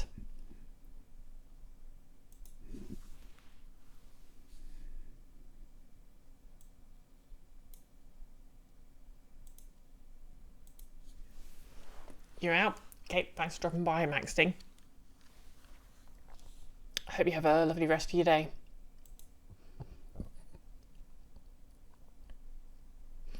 There's Mivlaya or Casey Explosion. I try. I don't really like sort of raiding larger accounts, well, larger streamers. It makes me feel kind of awkward. I mean, don't get me wrong, Casey Explosion's super cool, but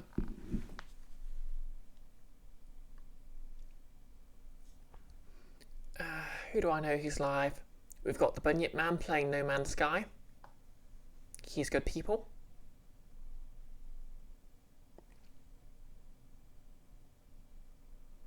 Icky, thanks for stream. Looking forward to see what's next. Yep. Hopefully I'll throw up a poll tomorrow. Maybe this evening if I had the energy, but I don't think so.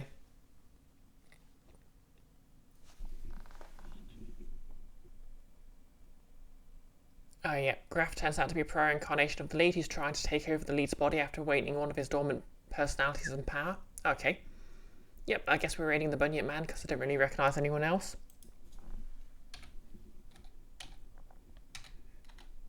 I was hoping to find someone with a shorter handle, but there we go.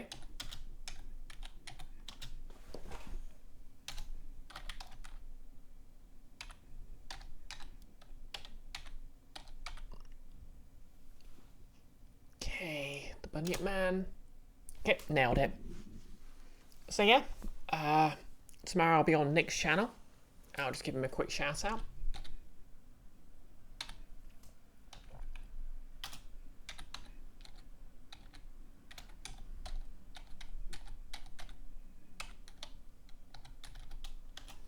And that's going to be for part 3 of the Guild of Icons book 2. Sorry, well, the Guild of Icons 2 book 2. I'm basically playing a very duty bad, now with serious PTSD, sort of Buffy the Vampire Slayer XP from a family of monster hunters. So, you know, a bit of Buffy the Vampire Slayer, a bit of the Belmonts, as portrayed in the Castlevania anime. Exactly, Icky. Guild of Icons 2, Book 2, Part 3, Patrick Vissel Nihil. And you're welcome, Nick. So yeah, Nick will be running that for us. We're using Draw Steel. I'm playing a... I've completely forgotten what they're called, but basically like the monk class, but also they can do anti-magic. You're welcome, Gobbo. Anyways, the raid's about to go through. So if I don't see you then, maybe I'll see you on Monday. Keep an eye out for the poll. And we're raiding in 3, 2, 1. It's already gone through. Let's go. And if you're watching on YouTube, like, comment, and subscribe. You're still my favourites.